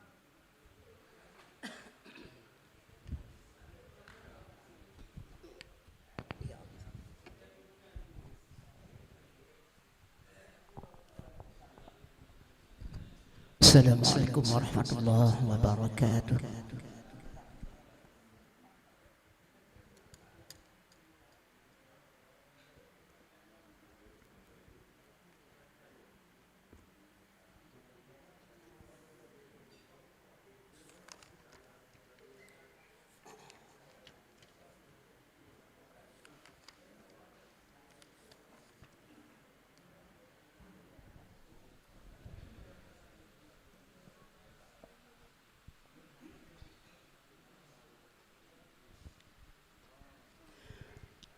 أعوذ بالله من الشيطان الرجيم.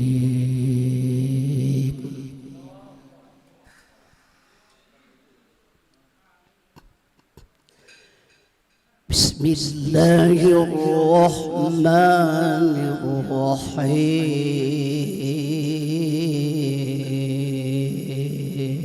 الرحيم.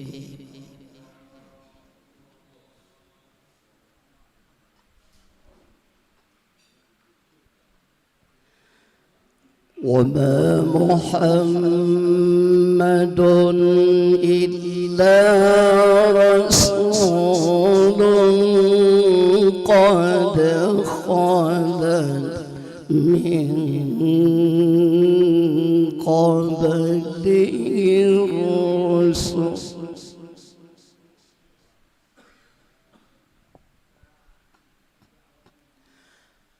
أفإن مات أو قتلا انقلبتم على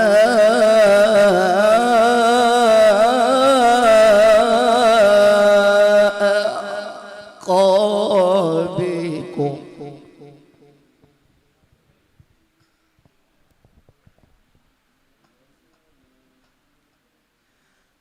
ومن ينقلب على عقبيه فلن يضر الله شيئا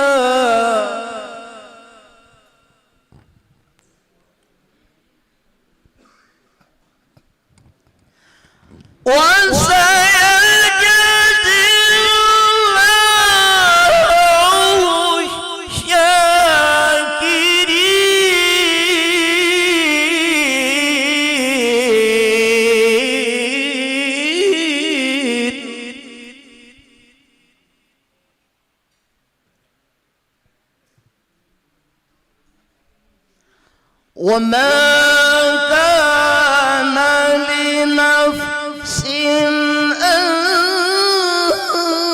تموت إلا بإذن الله كتابا مؤجلا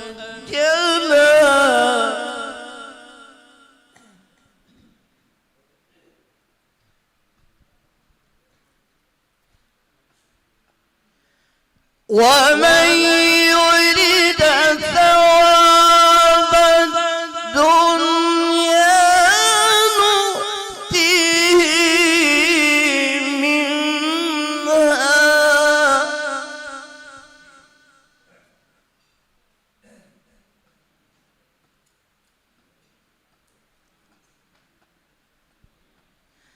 ومن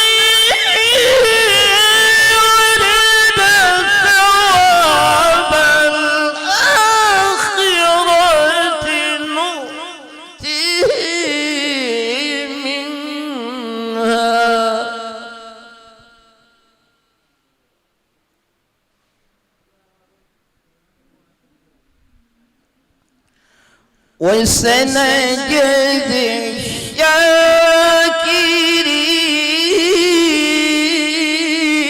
الشاكرين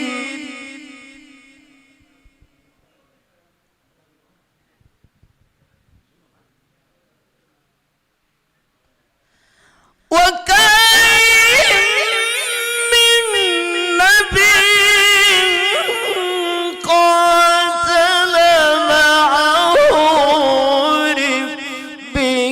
ربيون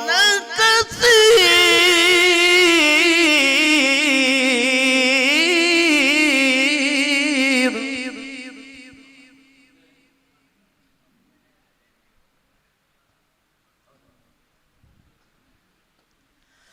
فما وهنوا لما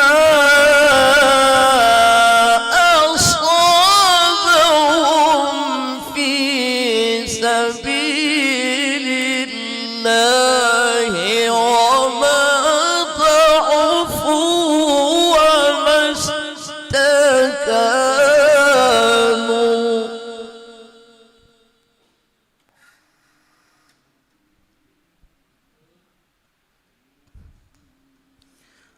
والله يحب الصابرين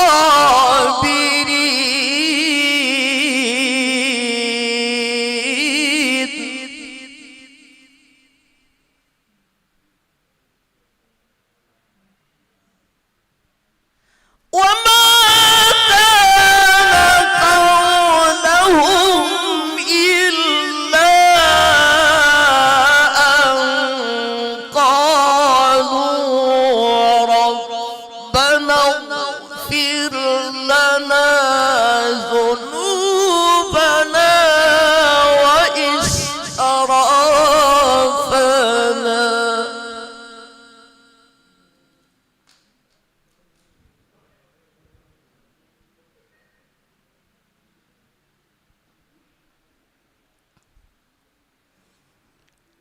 وإسرافنا في أمرنا وثبت أقدامنا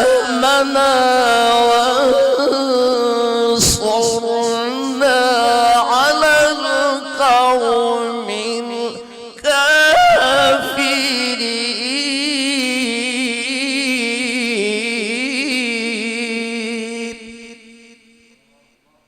صدق الله العظيم. السلام عليكم ورحمة الله وبركاته.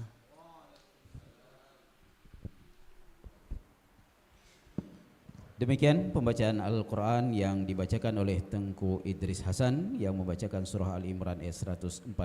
Selanjutnya kita panggilkan Tengku Husairi yang akan membacakan surah Al-Baqarah ayat 200 dan bersiap-siap Tengku Idris Ismail untuk membacakan surah Ali Imran ayat 92.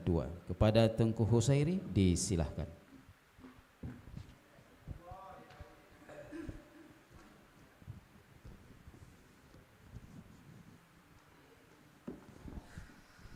Assalamualaikum warahmatullahi wabarakatuh.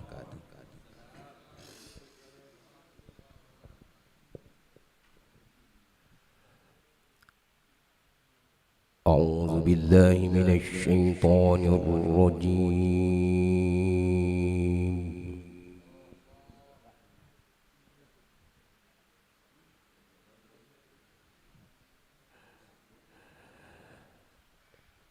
Bismillahirrahmanirrahim.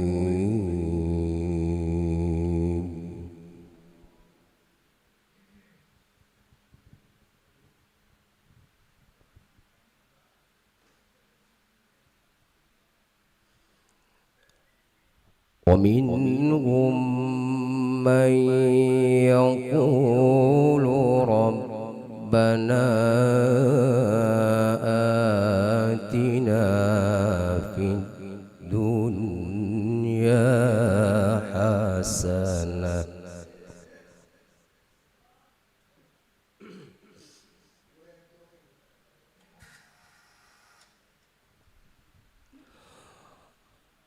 Rabbana atina fid dunya hasanatan wa fil akhirati hasanah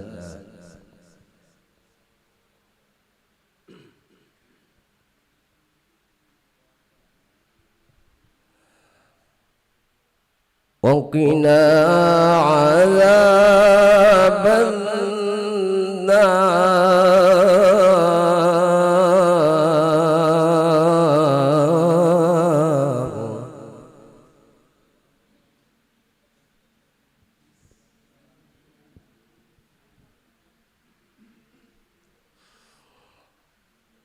ومنهم من يقول ربنا آتنا في الدنيا حسنة وفي الآخرة حسنة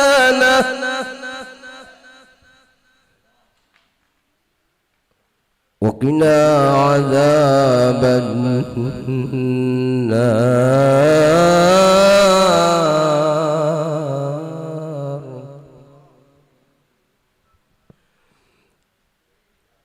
أولئك لهم نصيب مما كسبوا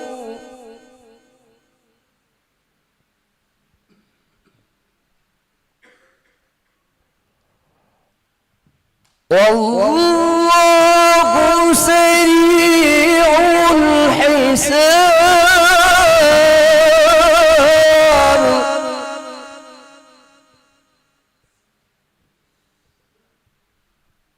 الله سريع الحساب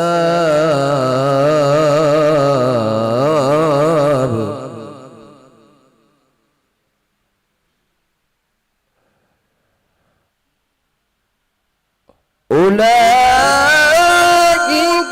لهم نصيب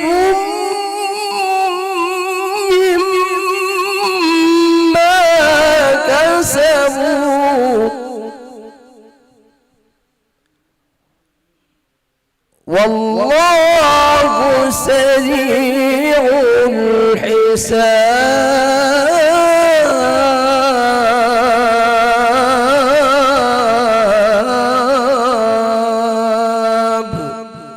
صدق الله العلي العظيم. السلام عليكم ورحمة الله تعالى وبركاته. Demikian pembacaan Al-Quran oleh Tengku Husairi ayat surah Al-Baqarah ayat 200. Dan selanjutnya kita panggilkan Tengku Idris Ismail yang akan membacakan surah Ali Imran ayat 92. Bersiap-siap Tengku Tarmizi Umar yang nantinya akan membacakan surah Al-Fat ayat 27. Pada Tengku Idris Ismail disilahkan.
السلام عليكم ورحمة الله وبركاته.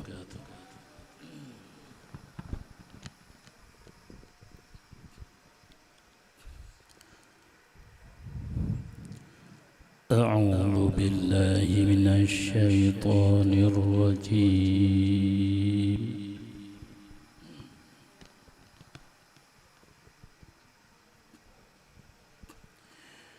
بسم الله الرحمن الرحيم.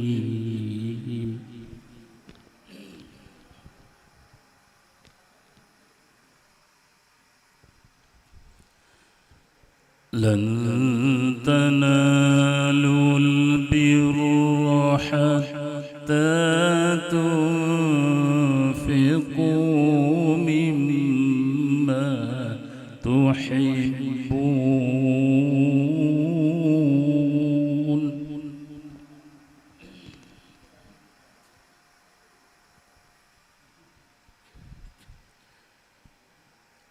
وما تنفقوا من شيء فإن الله به عليم.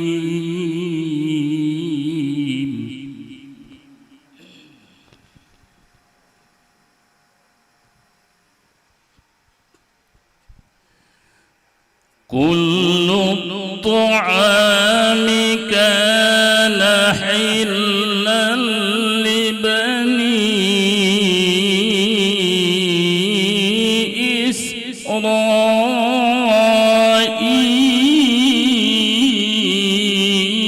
إسرائيل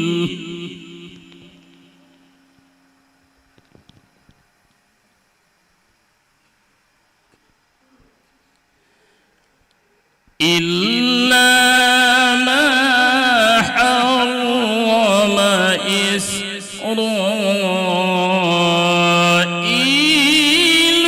على نفسه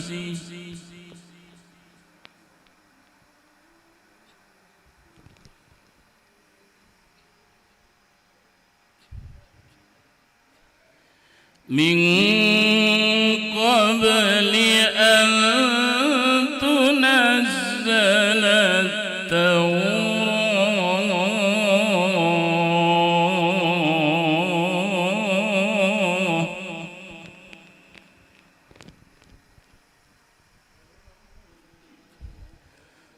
قل فأتوا بالتوراة فاتلوها إن كنتم صادقين.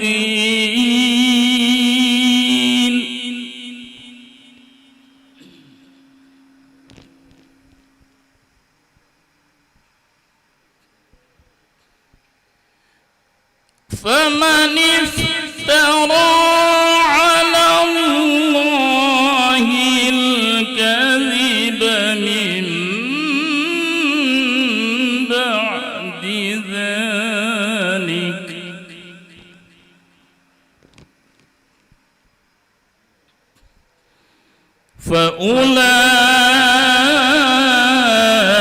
فأولئك هم الظالمون. صدق الله العظيم.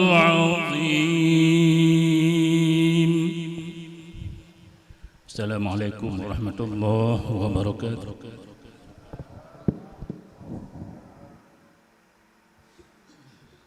Demikian pembacaan Al-Quran oleh Tengku Tarmizi Umar, oleh Tengku Idris Ismail yang telah membacakan surah Ali Imran ayat 92. Selanjutnya kita panggilkan Tengku Tarmizi Umar yang akan membacakan surah Al-Fat ayat 27. Bersiap-siap berikutnya Tengku Sa'dun yang nantinya akan membacakan surah Ali Imran ayat 92.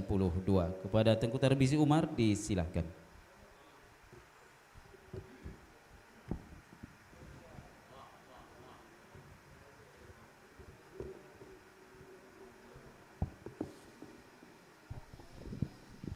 Assalamualaikum warahmatullahi wabarakatuh.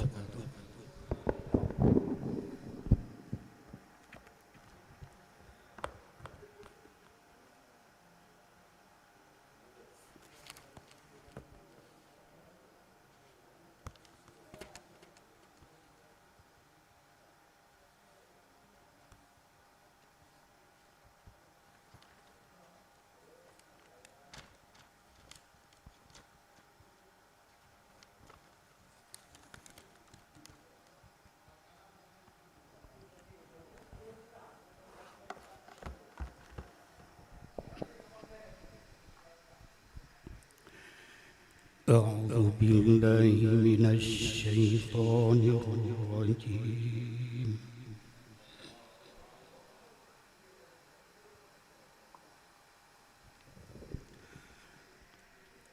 بسم الله الرحمن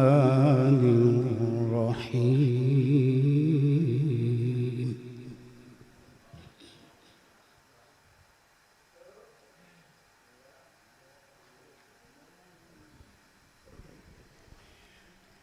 لقد صدق الله رسوله الرؤيا بالحق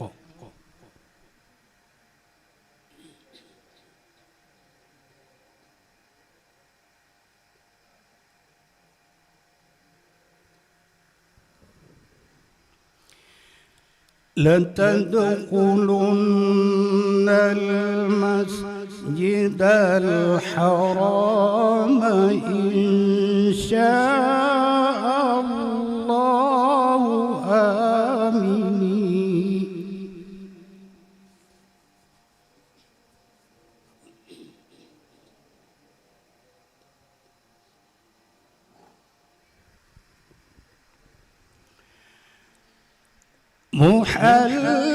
محلقين رؤوسكم ومقصرين لا تخافون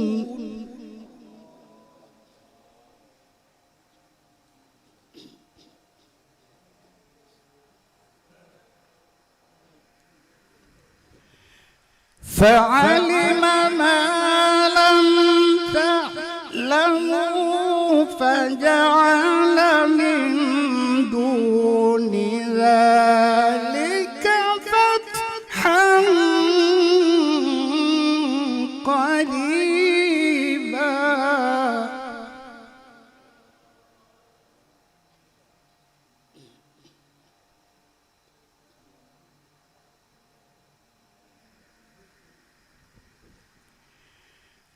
هو الذي أرسل رسوله بالهدى ودين الحق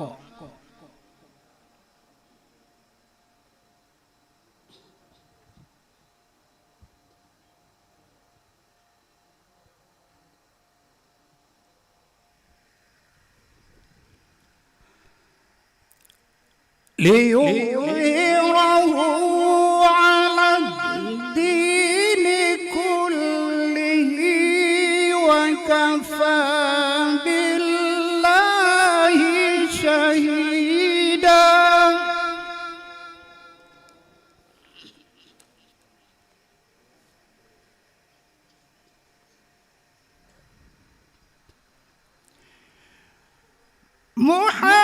محمد رسول الله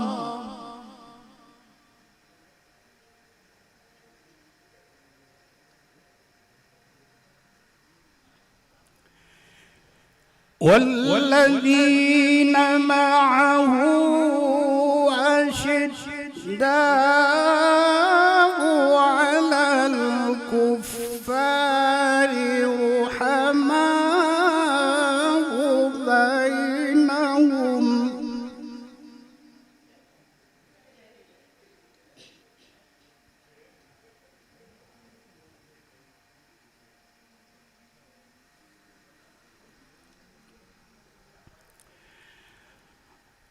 رحماء بينهم تراهم ركعا سجدا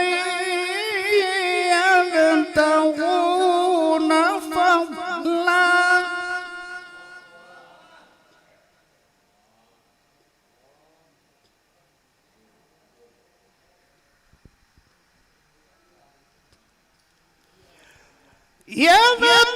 يبتغون فضلا من الله ورضوانا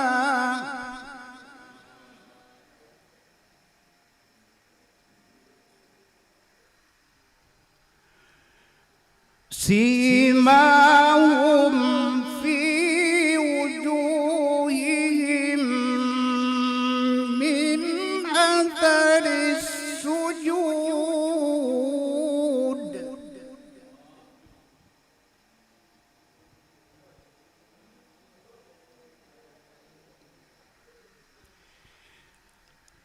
ذلك مثلهم في التوراة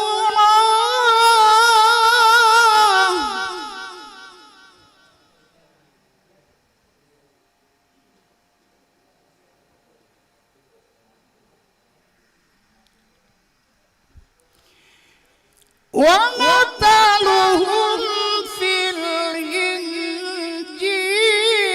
كزرع أخرج شطأه فآزره فاستغلظ فاستوى على سوقه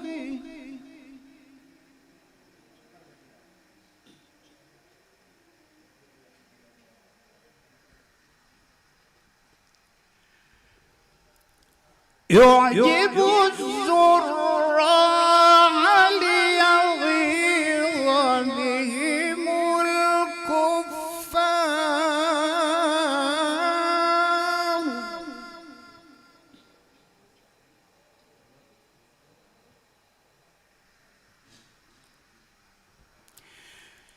وعد الله الذين آمنوا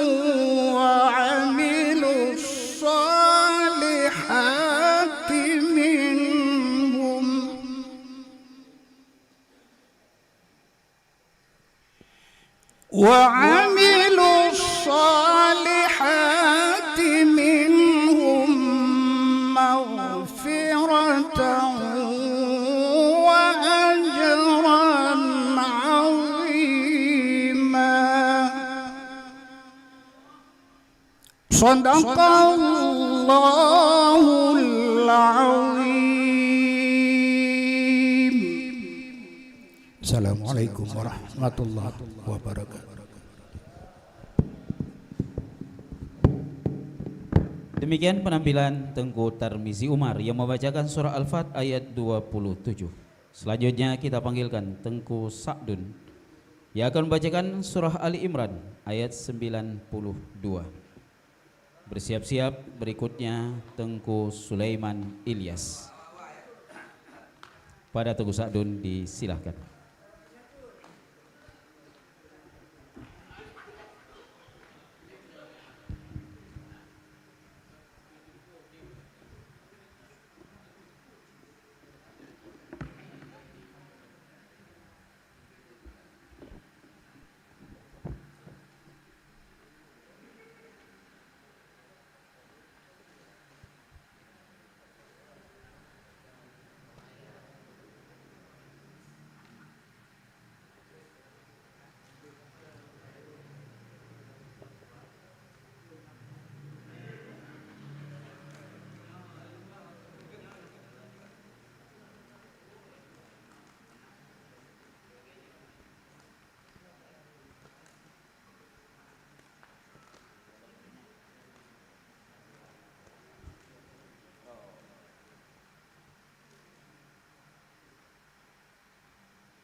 Penunjuk mata. Sipur 2.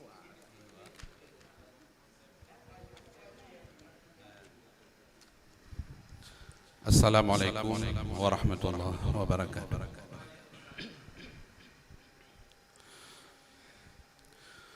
أعوذ بالله من الشيطان الرجيم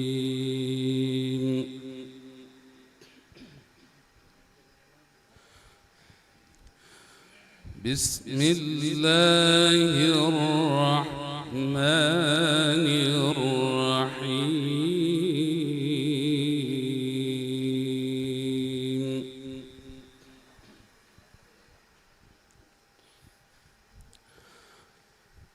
لن تنالوا البر حتى تنفقوا مما تحبون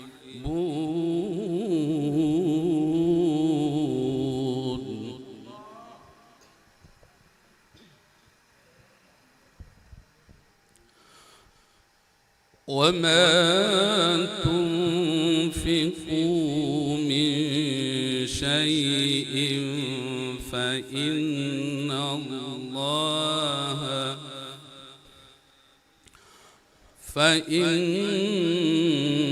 الله به عليم.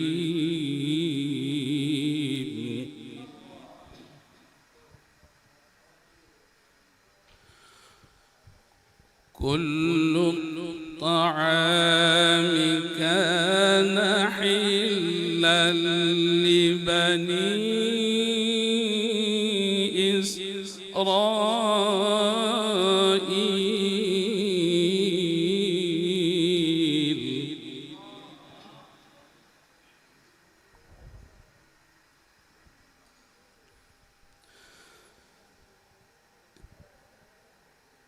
إلا ما حرم إسرائيل على نفسه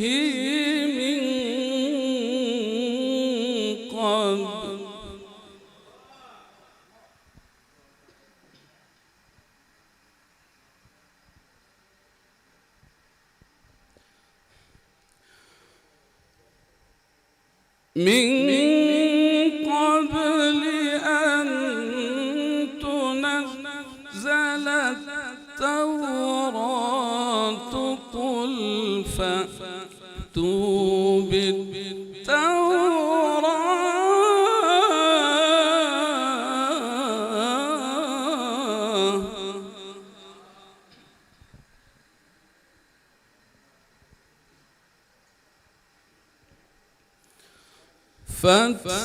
فاتلوها إن كنتم صادقين.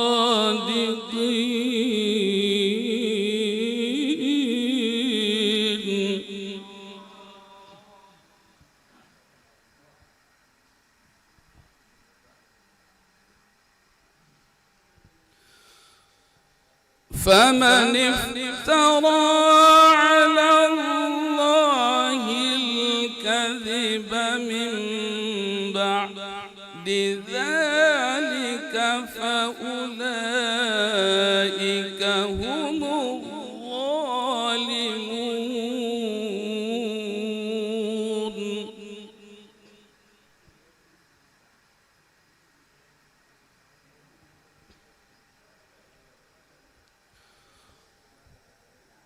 قل صدق الله فاتبعوا ملة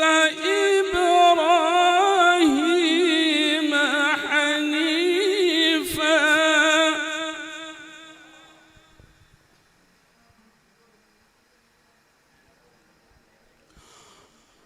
وما كان من المشركين.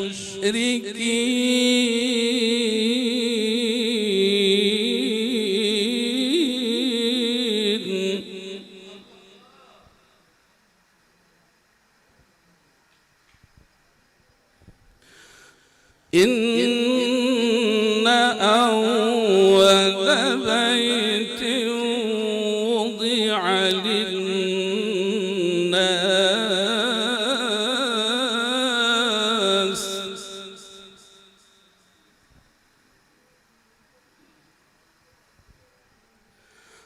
للذي ببكة مباركا وهدى للعالمين.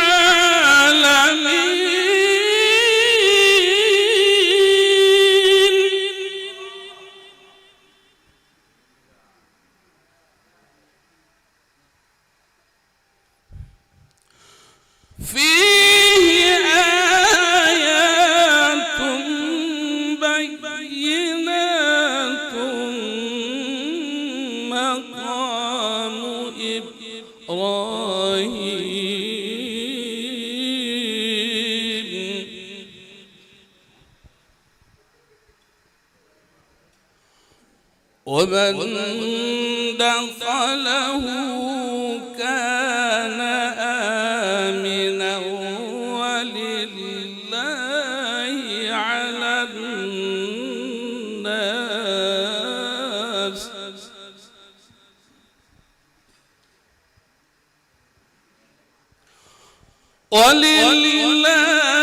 على الناس حج البيت من استطاع إليه سبيلا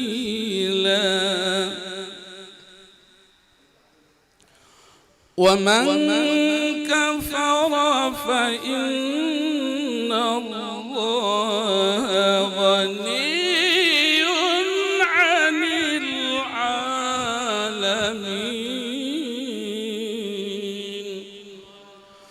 صدق الله العظيم.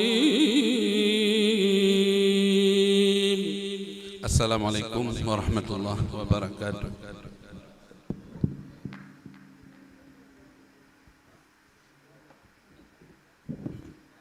Demikian pembacaan Al-Quran oleh Tengku Sa'adun, dibacakan di surah Ali Imran ayat 92.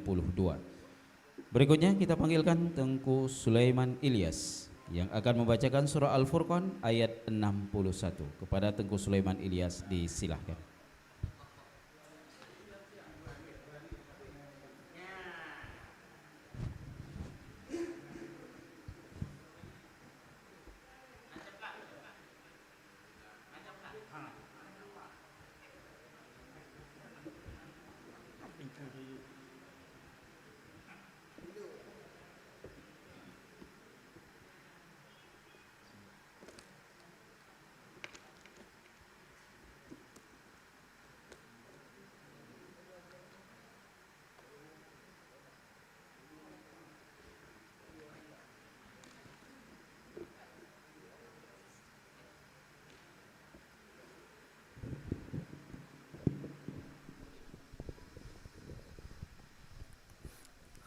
Assalamualaikum warahmatullahi wabarakatuh.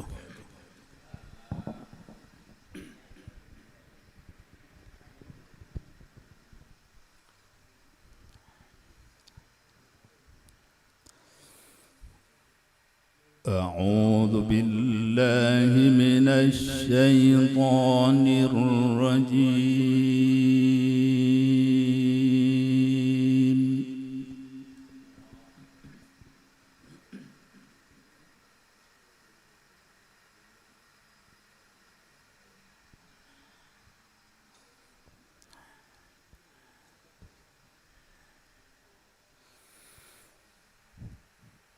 بسم الله الرحمن الرحيم.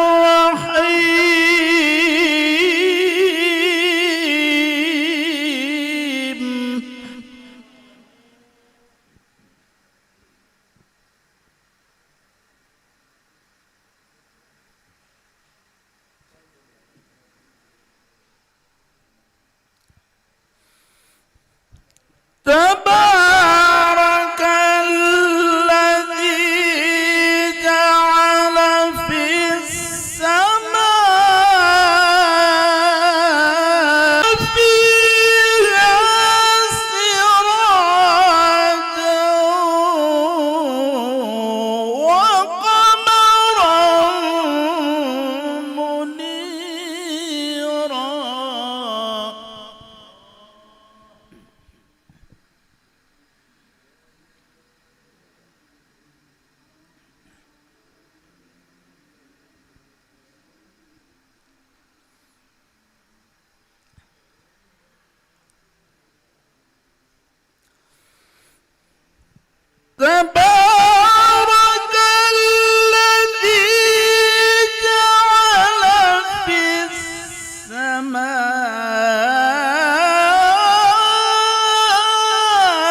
وجعل فيها سراجا وقمرا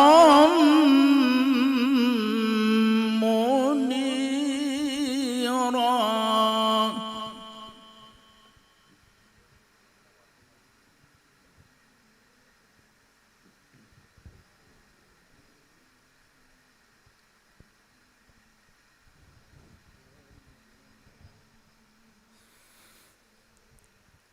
تبارك الذي جعل في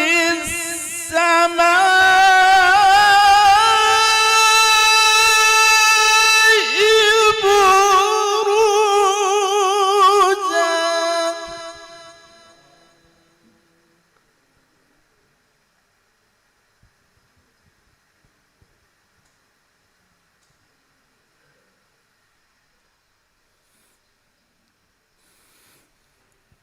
وجعل فيها سراجا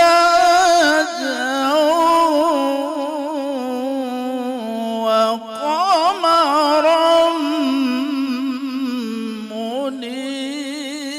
منيرا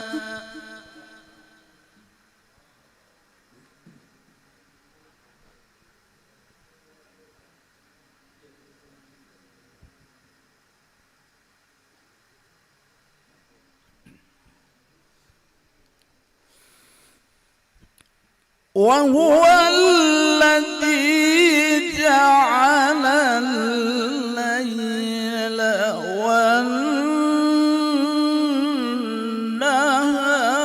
والنهار خلفة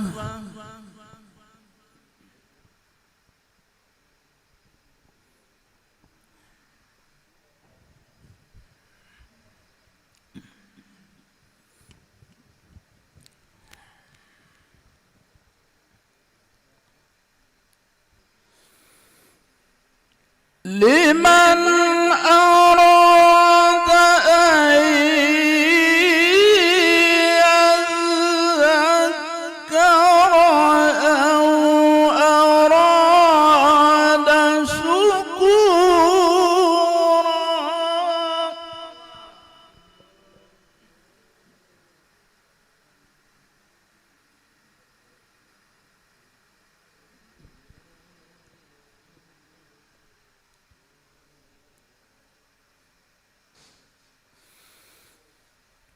وهو الذي جعل الليل والنهار خلفة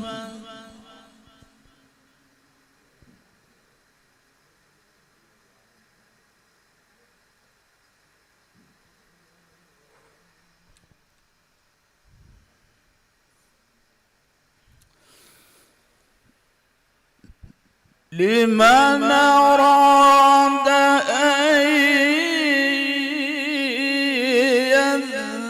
يذكر أو أراد شكورا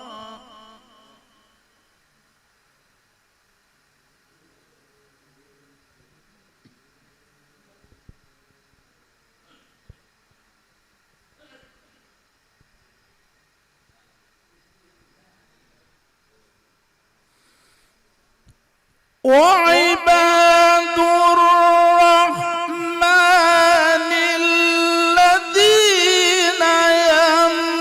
يمشون على الأرض هونا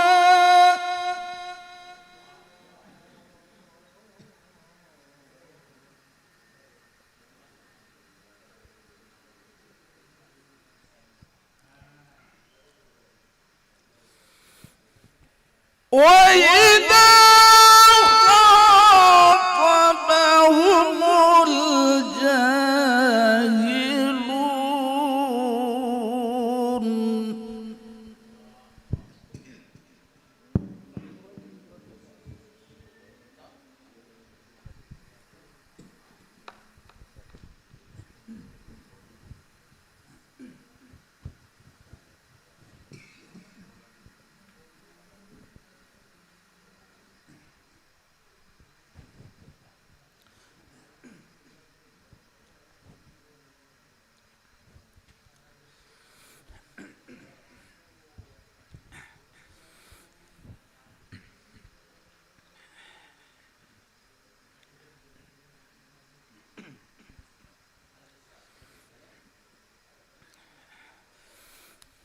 وإذا خاطبهم الجاهلون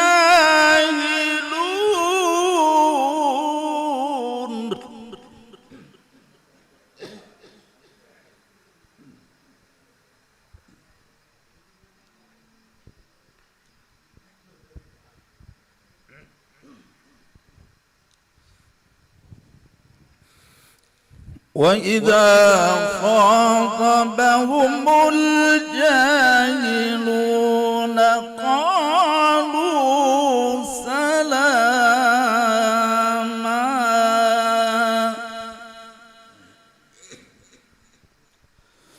صدق الله العظيم.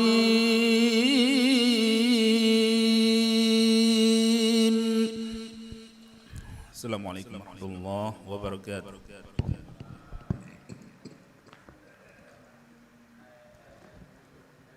Demikian pembacaan Al-Quran oleh Tengku Sulaiman Ilyas yang telah membacakan Surah Al-Furqan ayat 61. Para masyayikh yang insyaallah dimuliakan oleh Allah Subhanahu wa taala, para undangan yang berbahagia dan tuan rumah Profesor Ahmad Arsy dan Profesor Muhammad Denny MMPD. Untuk menutup acara kita pada malam hari yang berbahagia ini, maka kita tampilkan qari dari utusan tuan rumah, Surah Al-Isra ayat 7 yang akan dibacakan oleh beliau kepada Dr. Fauzi Abu Bakar. Disilahkan.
Assalamualaikum warahmatullahi wabarakatuh.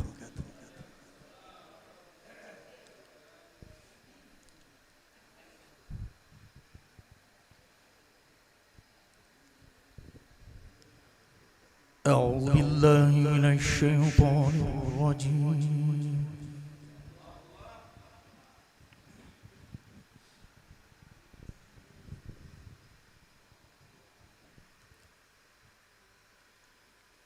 بسم الله الرحمن الرحيم.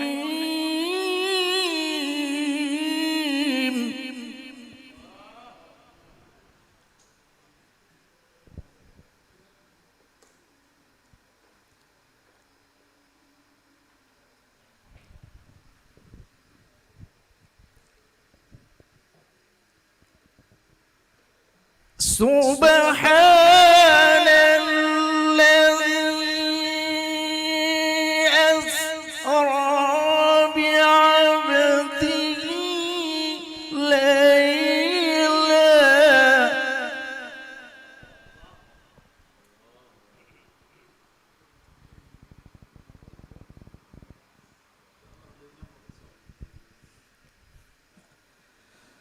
ليلا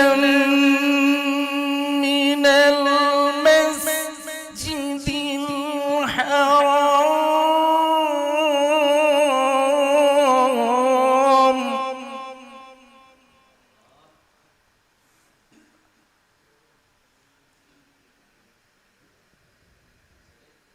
إلى المسجد الأقصى الذي باركنا حوله لنريه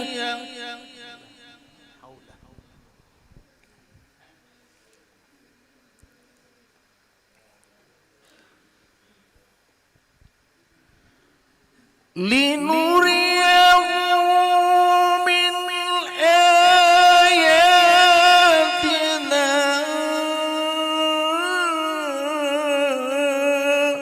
إنه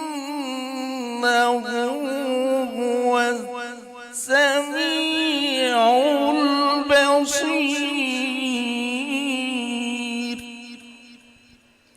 صدق الله العظيم.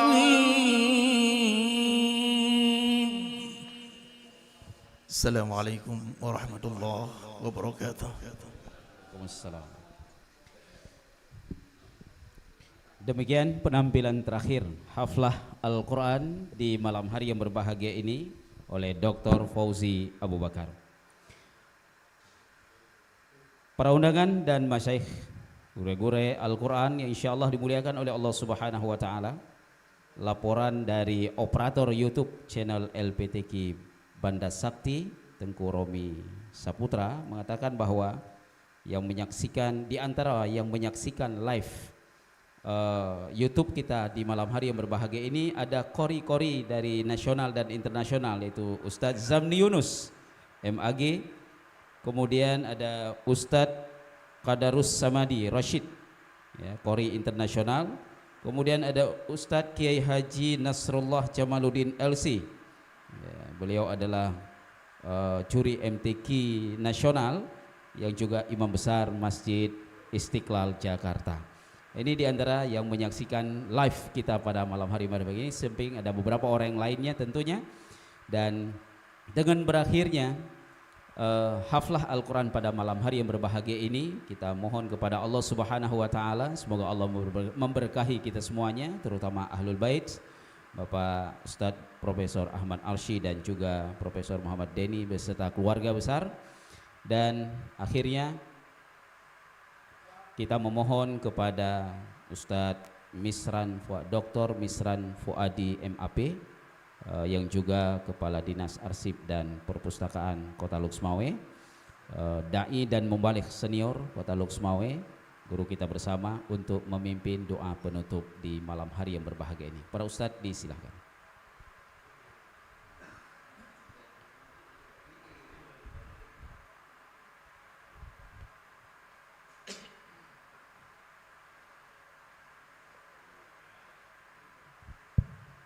Assalamualaikum warahmatullahi wabarakatuh.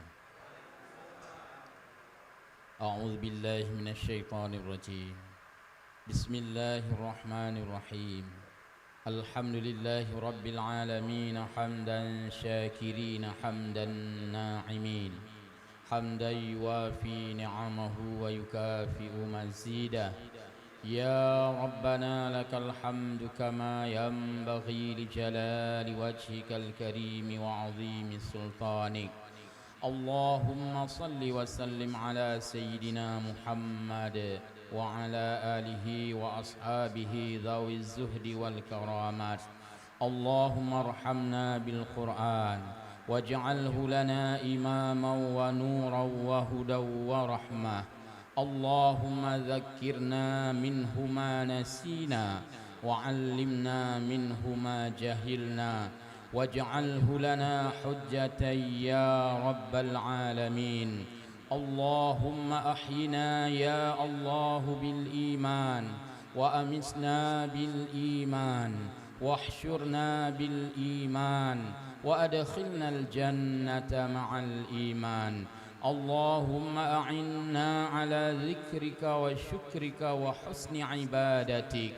La tada' lana dhanban illa ghafarta wa la hamman illa farajta wa la daynan illa qadayta wa la aiban illa satarta wa la hajatan min hawaijid dunya wal akhirah إلا قضيتها يا رب العالمين. ربنا آتنا في الدنيا حسنة وفي الآخرة حسنة وقنا عذاب النار والحمد لله رب العالمين. السلام عليكم ورحمة الله وبركاته.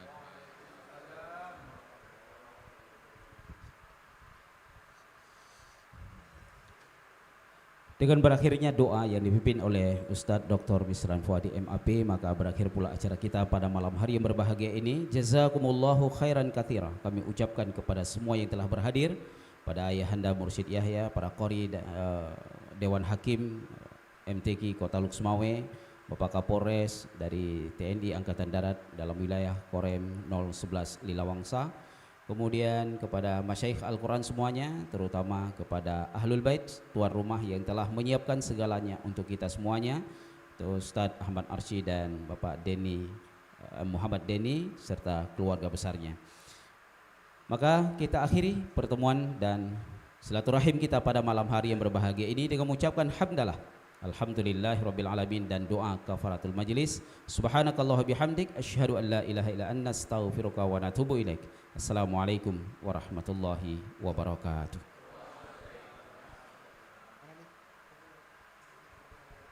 Mungkin kita akan mengambil foto bersama sekali. Ya, foto bersama pada seluruh masyaikh, Bapak Kapolres, Bapak Danyon. Ya. Disilahkan semuanya untuk bisa mengambil tempat di depan.